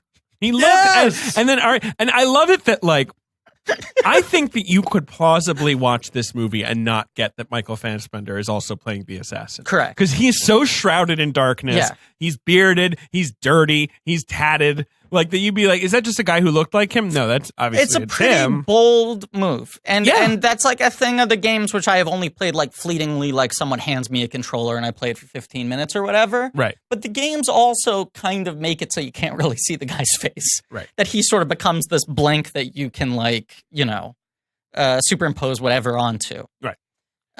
Which Which I love. And Ariane Lebed too, she's got the cool writing on her face. That's the crazy thing about the idea of them casting someone like Vikander. And I feel like I read another name of someone big they almost cast, and it's if you had put Vikander in this movie, you probably would not have been able to clock that it was Vikander. Right.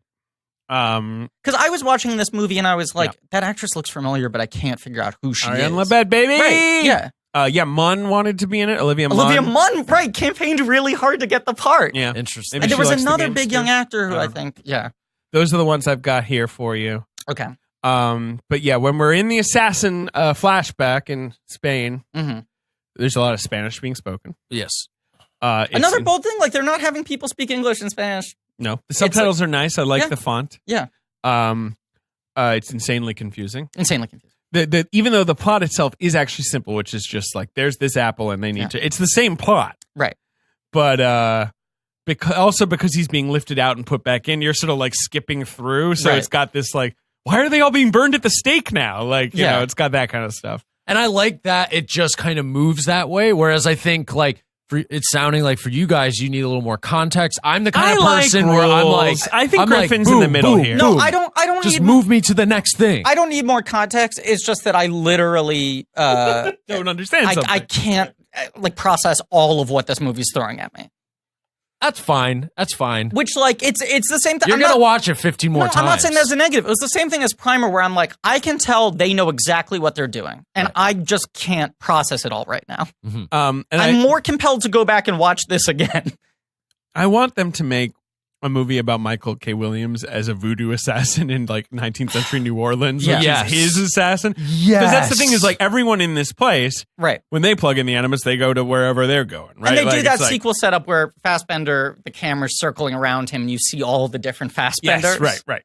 Because that's the premise of the video game is like, well, also the assassins were present at the fall of Rome, and here they are, you know. Your objective is to stab people. Right. Like, I mean, that's what the American Revolution. Oh, yeah. Yeah. Apparently, Kurzel said that he wanted his sequel to be the Cold War. All righty then. Sounds good. You know, and so we're going to talk conspiracies. We might as well talk, you know, the real one, Bohemian Grove. Mm-hmm. You guys know about this? Okay. Yeah. Yeah, all these powerful men. Bill Clinton. Yeah. George Bush. This is a real thing. It's I'm a real aware of thing. Bohemian Grove. I know we've all done the Wikipedia deep dives. Are real, right? Who is to say that there isn't some weird evil corporation that's looking to harness human genome like technology to start making superhuman people? I mean, that's stuff that could really happen now in 2019. Right. Bohemian Grove, they frame as like, oh, this is just like these people who are at such a high level. Weekend. This is they need to chill. They just burned an effigy of an owl. This is like What's our the big Club deal? Med. It's so, but there are all these weird nuts. traditions to it, and people who have like gone have been brought as guests, like kind of talk about. Harry Shearer made a movie that's like a mockumentary that's a parody of Bohemian Grove, I think called Teddy Bear's Picnic. And he talks about that someone took him once. Oh, weird. And he's like, it's one of those things where it's like, they don't like go like, no, this doesn't exist. They'll like invite people in, but when you're there, you get the sense that there's more that you're not sort of being keyed into. Right. And that even a lot of the people who are formal members maybe don't know everything. Right. In the same way that something like Scientology functions, and like, a lot of members of Scientology don't know the alien shit. Yeah, sure. They wait until you're like deep you gotta in be to real be like, deep. also, but this is now about more aliens. people know because now you can like because the internet exists. But Bohemian Grove is one of those things where you're like, is this like a weird space for like the most powerful people in the world to like murder people? Right. Or is it just them playing like tennis in the woods? It might be both. Right. I think it's a little bit of one and a little bit of the other. Yeah. Anyway, it does feel like it's like we are the people who have inherited the power, and we make sure the world is running properly. We have to elect God's president, Donald J. Trump. Yeah, right. But the plot is kind of hard to talk about. So no, why don't we've done it. Yeah, I mean, I think it's over. Right. It's over. And yeah. So you've got Irons there who sort of like wants to leverage this to like dominate all free will. You've got Rampling who's showing up, and she seems to want to leverage it for like something else. I don't know. She's got like some other agenda. It's never really Does she represent the church? No, she's a Templar person. But aren't they all Templar persons? Prequels? Right. Well, because I mean, Iron's got the necklace and everything. Yeah, they're both Templars. I think they're just she just sort of comes in and she's like, well, what's up? Well, and Coutier is more of a scientist. I mean, that's her god is but her science. dad is a Knights Templar, Right. a Knights Templar. So he keeps on taking and her she projects, doesn't really get how, like, you know, the dark underside Now, is. what I love about... I will say that Marion Cotillard described her relationship with her father as, quote, twisted. And Really? twisted. Wow. Just saying. Wow, that really just knocked me for a loop. I don't remember what I was going to say. Yes, it does. Wow. Yes, it does. Brian Gleason played a young Brendan Gleeson in this movie. I'm just trying to run. Dennis Menochet, love him. I love him. From that one I scene think in you mean Inglourious Denis Basterds. Menochet? I remember. That one Menochet. 30-minute scene. Great scene. So I now- mean, should have been nominated for an Oscar Head of for Security. Inglourious along with Walt. In He's incredible sci-fi, in that. in action movies, right, the scientist, the character is given the exposition. It's like, you know, they're always trying to justify whatever kooky, crazy thing. This movie is straight up. I love it. It's just it's like, yeah, the scientist is trying to cure some like macro level idea of conflict in general. Like, Once again, that's so crazy. I'm not asking think for it's them really to explain funny the little and- details. and good. This is a sci-fi premise that you either just have to get on board with or not. Oh, of course. There's just so much going on in terms of what the separate motivations of the characters are and what they're tied to in terms of, like, you know, millennia long traditions that it's hard for me to totally get my head around what's driving everyone. Right. I don't need anyone explaining animus any more than they do. One thing I do want Ben's take on is that scene where Fassbender's just screaming the song Crazy. Yeah. As he's like lifted into the air. Right. Which I don't think there's any explanation for except that he's going crazy, right? It looks and feels weird when you watch it a bunch of times, but after like the 10th time of seeing it, it's still really weird. It stands out in this way where you're like, I guess nobody really told them no. And also, this is a movie with 0 jokes. Yeah, not a fun one. Not a funny one. I mean, you rarely see a film that doesn't even attempt to land one joke. Who wrote this? It's like 3 or 4 people I've never like heard of, right. like people who are just sort of like a couple assassins. I think Scott Frank took a pass at one point. There's a lot of people who probably But had once a hand again, in like this you one. could see this exact same script being done in a very straightforward way. This is just yes, you're correct. I just think that this is a movie. Every time I've watched it, all 2 times. Yeah. When you're watching it, anytime it cuts to a new scene, you're like, did I miss a scene? Yes. Every time. That's Not one of the things once that or makes twice. it a little hard for me to watch. Every scene that it jumps to, you're like, I'm definitely wasn't listening or something. Right. There's something that wasn't explained. But I think by the time you've come around in your 12th or 13th watch, like Ben has, you go like, well, of course they cut there. That's when Assassin's Creed cuts to the next scene. Right. Yeah. Like you stop getting thrown off by that because you're just letting it fulfill the rhythms of Assassin's Creed. Yeah, well, and we all know Ben is running this movie for president in 2020. Right? Yes. Assassin's Creed 2020. Yeah. The movie. Yes. Okay, well, I want to ask you boys, what's your favorite past? There's 4. The 4 past like Sequences? sequences, Like set pieces? They're all heists too, pretty much, right? Wouldn't you say? Because they're all running, right? So each one is like a. I forgot also another thing you like about this is kind of parkour-y. It's kinda It's a lot of like building climbing and running on jumping. rooftops. Oh, baby, it's good for that. For me, the best stuff is definitely the steak scene. I like that. For one, it's outside, which I like. When they're trying to burn him on the stake, you mean? Yeah, and they, the way I thought for a second you were talking about like a top sirloin scene. Delicious, delicioso. Yes, when they're trying to burn him, yes. L'Espagne Yeah. beef. Where the ways they jump out of the, that's all fun, and there's fire, and there's so cool. Yeah, that's cool. And you have that shot that Kurzel loves, where it's like we open on an eagle. Eagle, eagle, eagle. Now let's leave the eagle behind and go through many layers of distance fog. Can we talk about the eagle thing? Is that tied to anything bigger that I'm not getting? It's from the games. And they're always talking about the eagle in their... But what's the deal with the eagle? The eagle is kind of, like Beastmaster. The eagle always follows him. It's like that kind of idea. Okay. So it's like in the game you could Let's see it's like the eagle. bees in Jupiter Ascending. Let's read the Assassin's In the game, you Creed can access wiki. the eagle to get like a literal bird's eye view. Yeah. Okay. Do you want me to read from the... Because then there's also that one scene in the present where he transitions using a helicopter and it feels like he's trying to match the rhythms of the eagle shots. Can I explain the eagle to you? Please. Yeah. Because I just knew there was something I was... Eagles play an important role in the Assassin Brotherhood in that many of the Order's outfits and weapons bear resemblance to eagles in their details. Right. Because the hoods kind of come to a point, Sure. beak-like. And they got like their talons. And the birds perch on the viewpoints assassins use to navigate their surroundings and perform leaps of faith from. So I think in the games, they are sort of a camera mechanic. It's literally the bird's eye view. Yeah. They're trying to make an analog version. But as you say, you can also sort of send them to go get shit for you, which is cool. Yeah. I think that's cool. Yeah. But in the movie, it feels like they were like, we can't get too much eagle stuff in here because that's where we lose them. So let's just have like a reference to the eagles. A lot of right. He lot just of kind talk of about uses them eagles, as a visual pattern. Yeah. And it's also a great way to justify getting some drone work in there, baby. The drone work Plenty in of this drone work. movie is solid. Another thing Ben loves, drones. Yeah. He loves drones. I love drones. And I'll say the physicality to all He these only action loves drones. sequences feels weirdly kind of grounded. Only drones. There's a messiness to the choreography in this movie that I like. That makes them more impressive. Drones. He loves drones. He loves drones. I love drones. I love them big. Yeah. I love them small. You running out of steam, Griff? A little bit, but let's keep going. I know. I think we're close. I We're think done. I think we could wrap up. Yeah. I got a merchandise spotlight. We got to do the box office game. Do your merchandise spotlight. Well, Apples. just what? They're in my What's your salad favorite? that I'm What's your eating. favorite kind of apple? Oh, probably say Granny Smith. Yeah, you like them tart. Ooh, okay. Yeah, I like them tart. Can I You're a recommend saucy if little you're tart. a tart? Uh-huh. If you're a tartman, Yeah. try yourself a pink lady.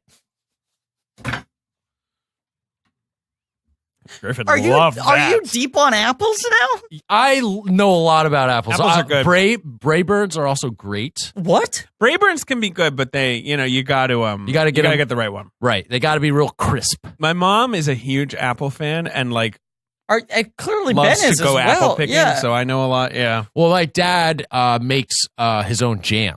What? that's a classic retired person thing to do. He's always done it. My though. girlfriend's mom does that too. Makes a lot Wow. of jam, and then the problem with that is you end up with a lot of jam. Yeah. The jam sort of gets passed I down. have so much jam. You know what? I'll bring in some of my dad's jam I for will you guys. take some off your hands. Yeah, you're a jam man. I'm a jam man. You love a jam. Yeah, jam's my jam. All right, I'll get you some blackberry. It's really good. Well, I'm more of an apple guy. An apple jam guy. Apple You said that he preserves? makes Yeah. apple jams, He does, right? yeah. Assassin's Creed. We should say the ending of this movie is that Fassbender and the rest of them escape from Right. the evil And prison. now he's got like kind of a trio. That's him and Michael K. Williams. Right? yeah, Michael K. Williams is one of the guys. Yes, on the rooftop. Callum doesn't Yes. make it. There's an Asian lady, Right. Michelle H. Lynn.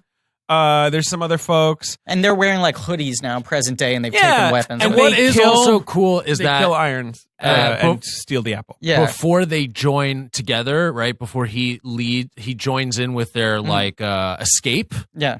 He has that scene where you realize that the past version Mhm. of himself can communicate to him in the future somehow, because they have Sure. that weird sort of like moment Yeah. where They have like ghostly convo. Right. yeah, like they're he's not even like plugged into the animus anymore, Mhm. but he's still like being able to like They have some name for that. conjure- Yeah, I She's forget- like, you're going to yeah, experience some shadow ripple visions or or whatever, something. you know, yeah. And I thought that was really interesting, so I just wanted to point that out. But honestly, this is just a solid movie. No, that is not how you describe. This thing Yeah, is yeah, bizarre. yeah. It is not a solid It's movie. a solid movie. It's not like The Fugitive, where it's like, oh yeah, I can jump in at any classic point. meat and potato. Yeah, right. That's what you said. You said this is one of those movies. Of course, it comes on TV at 3:00 in the afternoon. It's a relaxing watch, and I'm like, no, this movie's making me work. Yeah, and I'm not this movie's complaining. like a tesseract. Like Right. it's constantly changing shape. Right. You don't understand how This is deep how it is. my brain works. The okay? very thing I like about this movie is that it is intellectually rigorous. Yeah, and like you can't jump into it. No. If No. anything, you need more. The jump is about as painless as getting plugged into the animus. And making a leap of faith. Making a leap of faith. The box office.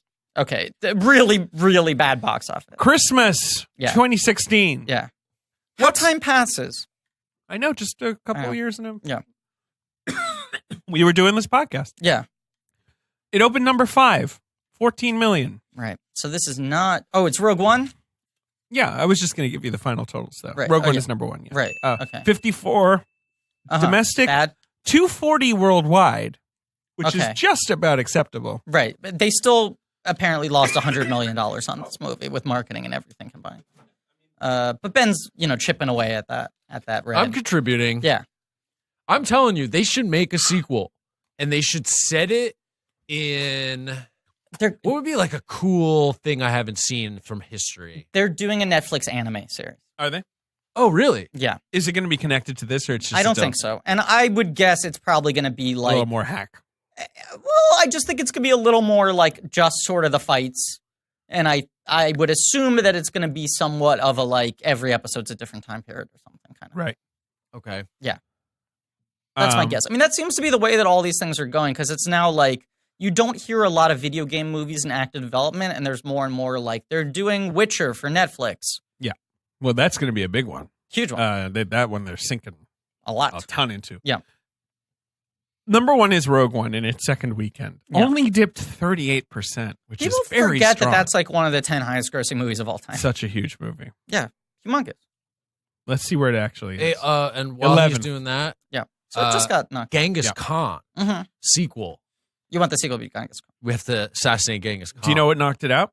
What knocked out Rogue One? Mhm. So it's a January movie. Was it split?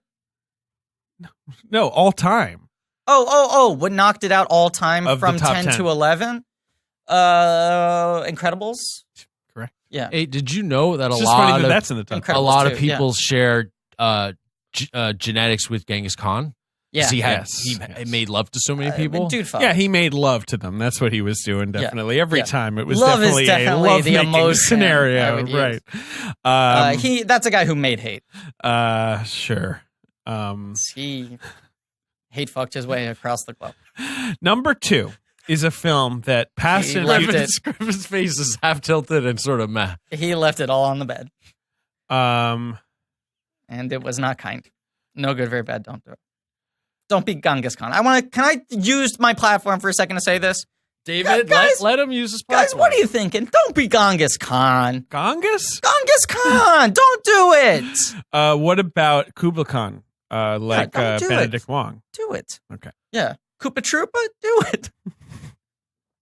Super Troopers, do it. Hey, super. Troopers. All right, number 2 Mhm. at the box office. Do you know who's a guy? I'm sorry, just because we just did that. Do you know who's a guy I'm really angry at myself for leaving off my best supporting actor list at the Blankies? Who? The dude who played young Colin Firth in Mamma Mia 2 You like that guy? is unbelievable. Yeah, he's good. That is the best I've ever seen an actor impersonate another more famous actor. I'm finding his name for you because he's in some TV show. I Yeah. think he's from one of those. Let's find. him. I saw that with our friend Ramona, Skinner. and we were losing our fucking minds You know, during he's the good. Waterloo sequence. Hugh Skinner. He's in Fleabag, right? He's a Right, he's right. a Fleabagger. Right, he's her ex-boyfriend on that. He also, I think, is in the soapy Windsors. It doesn't matter. Okay, Okay. look. Number 2 at the box office. Rogue One, by the way, made $96 million in its second week. Crazy. Number 2, which made $75 million over, I think, several days. Written by past guest. Not Chris Rogue White. One. Yes. Not forget. We're going to number 2. Okay, number 2. Number 2. I was just trying to think of more things to interrupt No. him with. Yeah. Yeah. Oh, is a it's movie that fun bit. past and future guest Katie Rich. Uh-huh. I believe it is her son's favorite movie. It's her son's favorite movie? Yes, and I have a video of him singing along to a sequence in this movie. Moana? Nope. But it is... Oh, Sing? Bingo. One of those... Another thing He that made loves so much the goddamn- sequence, apparently, where Taron Egerton is a pig, sings Elton John songs. Excuse me, he's not a pig, he's a gorilla. Oh, okay. Then Because he also... Peter Serafinowicz is his gorilla dad. Okay, fine. He likes that, but he also likes the sequence, I think, maybe... Someone sings My Way in the movie? I believe Nick Kroll and Reese Witherspoon are the pigs. Fine. I've not seen this film. I have a video of him singing My Way. It's very cute. A thing I am low-key obsessed with in my stupid internet rabbit hole way is, you know that phenomenon with like CGI movies where they put out press photos that's like the voice actor posing with their animated Like back to counterpart? back. Right. They make it look like they were on the same like Annie Leibovitz shoot. The ones for Sing are like very self-serious. They're like very dramatic. And there's one that's like Nick Kroll giving like ultimate serious actor face standing next to a pig in a spandex onesie. Can you tell me the final total on Sing? Like 260? 270. Insane. Very close. Very huge hit. Yeah, huge, humongous 634 movie. worldwide. Yeah. Number 3. We Saw It Together. We saw it together? Mm-hmm. It's not Jumanji, comes out the following year. That's the next year, right? Right. And we don't like it? Oh, it's Passengers. There you go. Yeah. Creepypasta. That movie Open to is 29, ended up at 100 domestic. It's kind of a good like artifact Mm-hmm. that sort of encapsulates just like toxic masculinity. Well, I mean, look, here's my argument with that movie. And it somehow, how did that get made? I'll tell you why. That was like one of the hottest scripts in Hollywood. Why? And We've talked because about this. it was a movie about creepiness. Ugh. But the script was so hot that then they were like, well, we have to get big director. We have to get the 2 biggest stars. And we can't have the biggest stars playing creeps. So let's act like this is charming and romantic, which made it creepy. Do you know what I'm saying? Like the movie's supposed to be about It's reverse creepy. a person making a terrible decision and living with that guilt. Right. And instead they were like, well, but it's going to can't cost be a lot of too money because it's in creepy. a spaceship. So let's make it like Chris Pratt. And also he should be kind of like a nice guy. So then it becomes a movie that's like excusing his creepiness and trying to get you to go like, but come on, love. God. Could have been a great film as like a fucking Black Mirror episode. Sure. Like that's what it was written to be. Number 4 is a movie that doesn't exist. Number 4 is a movie that doesn't exist. Final And- total? $60 million. Okay. It's opening this week to 15, above Assassin's Creed, Wow. which made 14. And it exists less than Assassin's Creed. If I told you about this movie, you would remember what it was. If Was I it an told- Oscar play at all or was it a commercial play? Okay. Commercial. If I told someone else about this movie, they'd be like, nah, I'm the only person who remembers that it exists. No, I'm just saying you remember any movie. Right, But, sure. like, it's just like, if I went up to a person on the street and I was like, did you know that X, Y, and Z were in, like, this movie about this, and So, it like, came out, three like, big stars? a couple years ago? Yeah. This is two names. Give me the genre. Comedy. It's comedy. This is like a for sale at Best Buy movie. 100%. It's not father figures, No. but it falls into that kind of category. Kind of, yeah. Right, because it's always bad when they dump a comedy that isn't a family comedy on Christmas. That's It's another kind like of a tax family write-off comedy, thing. but I think it was rated R, maybe not. It's not Bad Mom's Christmas. No. Yeah, it was rated R. Wow, so it's an R-rated kind of family comedy with two names in it. Yes. And are they They're not like colossal, but they're names. mostly comedy people, or are they people stepping outside of their usual wheelhouse? One of them stepping outside a little bit. It's not Daddy's Home. No. Seriously, doesn't exist. Doesn't exist. It's got somebody in it who is pretty problematic. Mm-hmm. Correct. Someone who has been canceled since the release of this movie, or at least is on the canceling block. He's on the block. He's on the block. He's kind of evaded cancellation. Interesting. And he feels like, how has that not happened yet? Yeah. We can talk about it when you guess what this movie is. Not Sean Penn. No. Comedy. He's been on the block. He's skirted by. Give me another hint. The title is a question. The title's a question. Oh, Yeah. you're right. This movie does not No. exist. No, doesn't It's exist. called Why Him? Yeah. And legislation was passed in 2017 to strike it from the congressional record.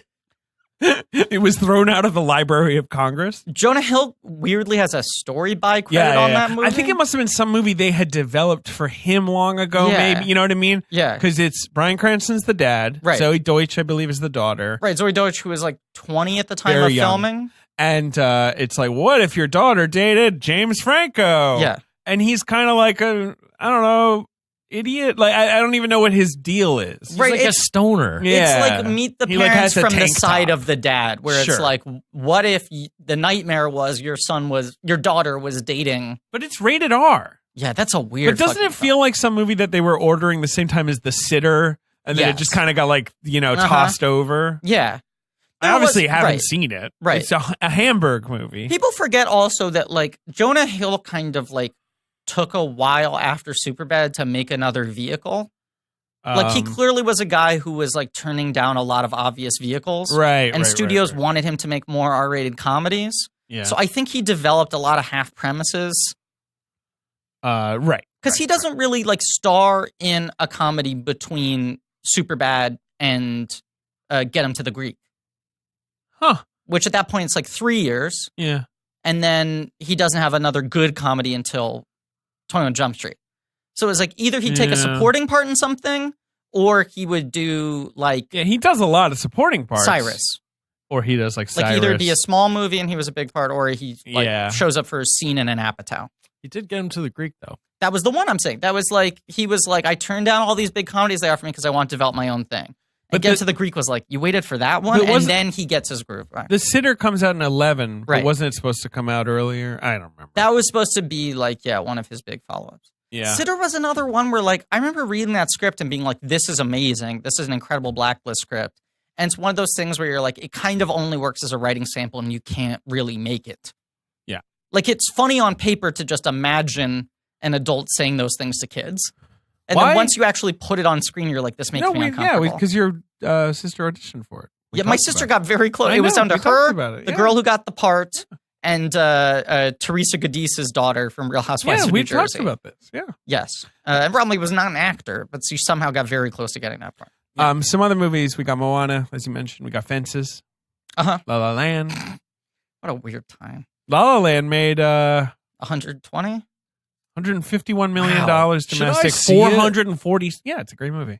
Yeah, it's It's a great movie. it's fine. Fences, 57. Mhm. Pretty good. Pretty good. Yeah. Good movie, too. I really like Fences. Yeah. Office Christmas Party is hanging around. Kate McKinnon is great in that. Collateral Beauty is not hanging around, is leaving. It's on its way out. Hidden Figures coming out, the Patriots Day, a lot of the Silence, a lot of the Oscar players. I still get Tony angry. Erdmann. Yeah, Tony Erdmann. Bucks. I still get angry when I think about the fact that you remember to give Best Supporting Actress to Condi Alexander. It was a great moment by me. Right, because I saw it in theaters and I was like, this is definitely my pick. She's a Griff pick. Yeah. Right, and then I just forgot until she you was. said. She was a dog pick. Barf. Barf, barf. She got the golden bone. She got the golden bone. I don't know. So did I do okay? You did a great job. You kidding me? All right. I just wanted to make sure. You did This great. movie's hard to kind of wrap your head around. Wait, there was something we were talking about right before we started recording, and then I demanded we have to start recording because we need this on mic. You said something crazy right before we started recording. It's about David being the dog. It was about you.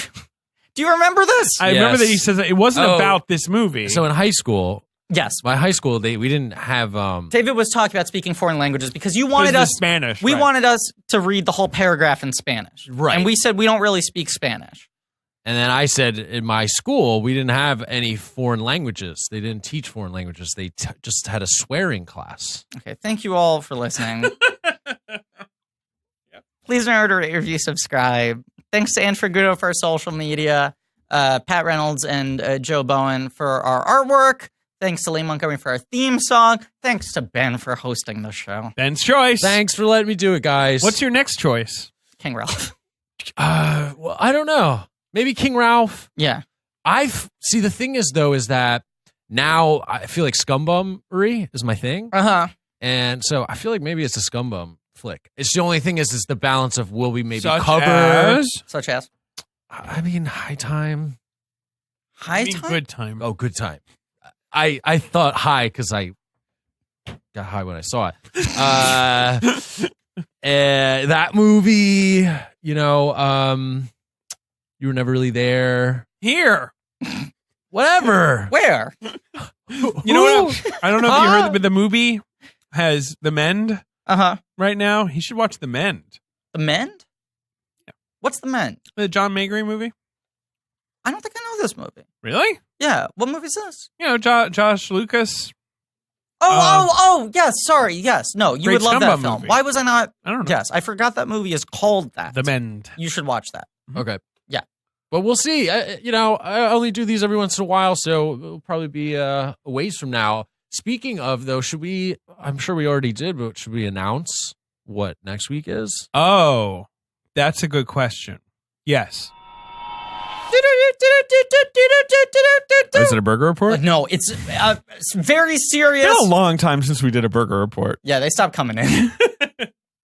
All right, sorry. Serious we thought news. that tap was never going to stop flowing, Right. and in fact, The Berg tap. it started really dripping.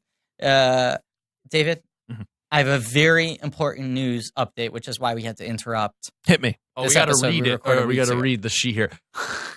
Rip it off a big fax machine. Here Okay. you go. Oh my God, let me hot Coming off over the presses. telex. Yeah. Hot off the presses.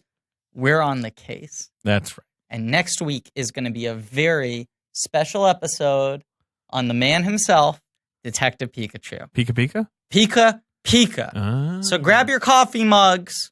Grab your tickets. Start if you looking for wanna clues. Know Go what we're see the talking movie about. because this is why it's a very special episode. We're going into the Pokeverse. We're going pretty deep into the Pokeverse.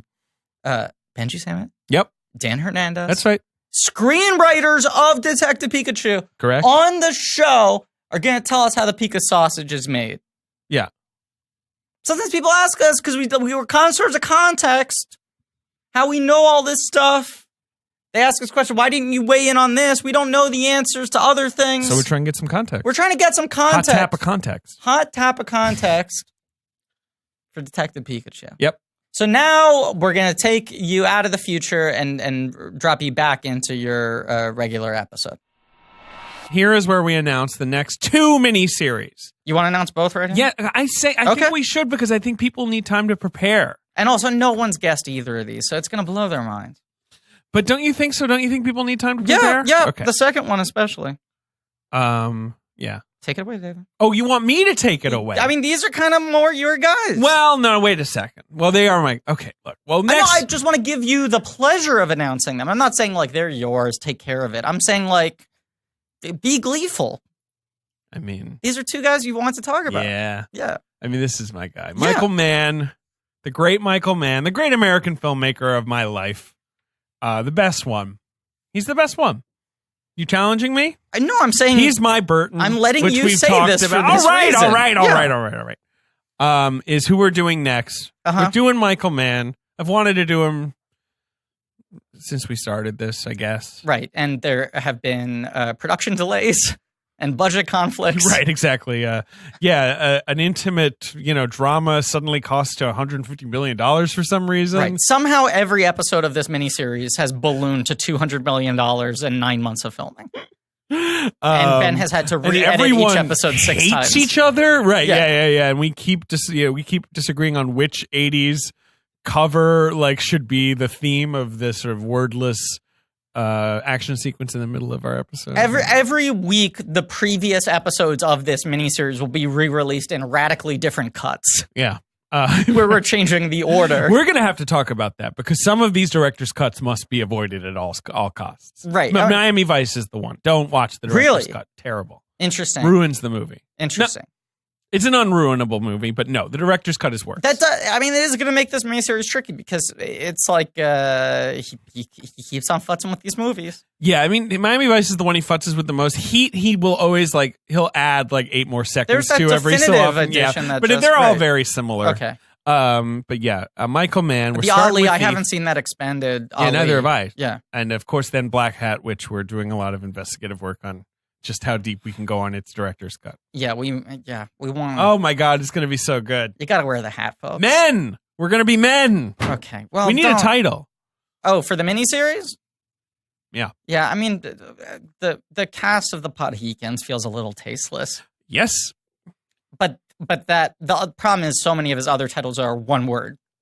Also true. Yeah. Podcast enemies. Podlick and a cast. Oh boy! Oh, it stinks in here all of a sudden. What's the next longest title? That one. Because I'm thinking Manhunter, Thief, Collateral, Ali. Yeah, the only 2-word titles are The Keep, Miami Vice, and Public Enemies. Boy, I have no idea what the fuck we're calling this thing. Man cast. Once again, great optics. Oh, it's going to be great. And then, yes. What if we call it 2.5 Man? Who's the half? Me? I'm a little. Wow. All right. A little guy. I don't know. Man, Michael, man. What are you guys doing? Yeah. I can't do Michael. And then after Michael Mann. Yeah, this is a longer term thing, but it's kind of, I just feel like we should alert the viewers because his movies are a little harder to find. He is a man who pointedly does not allow his films to be available on any digital services. Exactly. I tried too. I literally reached out to the American distributor to see if there's anything on the horizon of streaming, and they confirmed no. I talked to this guy a bunch at a party. I sat next to him at a screening and was talking to him about it. The G Kids who controls the filmography. Obviously, the director we're talking about is Walt Becker. No, Hayao Miyazaki, and he does not believe in digital rental or streaming. Nor should he. So you can buy physically, but also they tend to re-release these films every summer in theaters in a pretty wide way. Yeah. You know, they're limited screenings, but they're playing at most theaters. You can check your local multiplexes, and there's a good chance they'll be playing some of them over the summer. So we want to give you the heads up so that if you see an opportunity to go catch Porco Rosso in June, that you know it's on the horizon. And use your library too. Yes. This is the kind of these are good library. Yeah, movies. These are definitely going to be available at your library. And I'll also say this: I mean, they're pretty widely distributed in terms of physical media, even as that is a dwindling thing. Sure, they are some of the only movies that you can still find in any Best Buy, as the DVD section of a Best Buy increasingly becomes a corner. Right. They do stock these, and these movies still sell really well in physical media because that's their one. I have the box set. Outlet. And so you want to do an animator every year. I like the idea of doing an animator. I think I like that idea too. And we have other animators we'd like to do sometime. Like and a lot of them are very short Henry filmographies. Selick. Bluth is another long one, but yeah, a lot of them No, are. it's not that long. Well, He's got some picks. we would combine some of them. We'd combine a couple. Yeah, I don't. Thumbelina doesn't need its own episode. No, it just needs a little episode. Yeah, exactly. It needs a thumb-sized episode.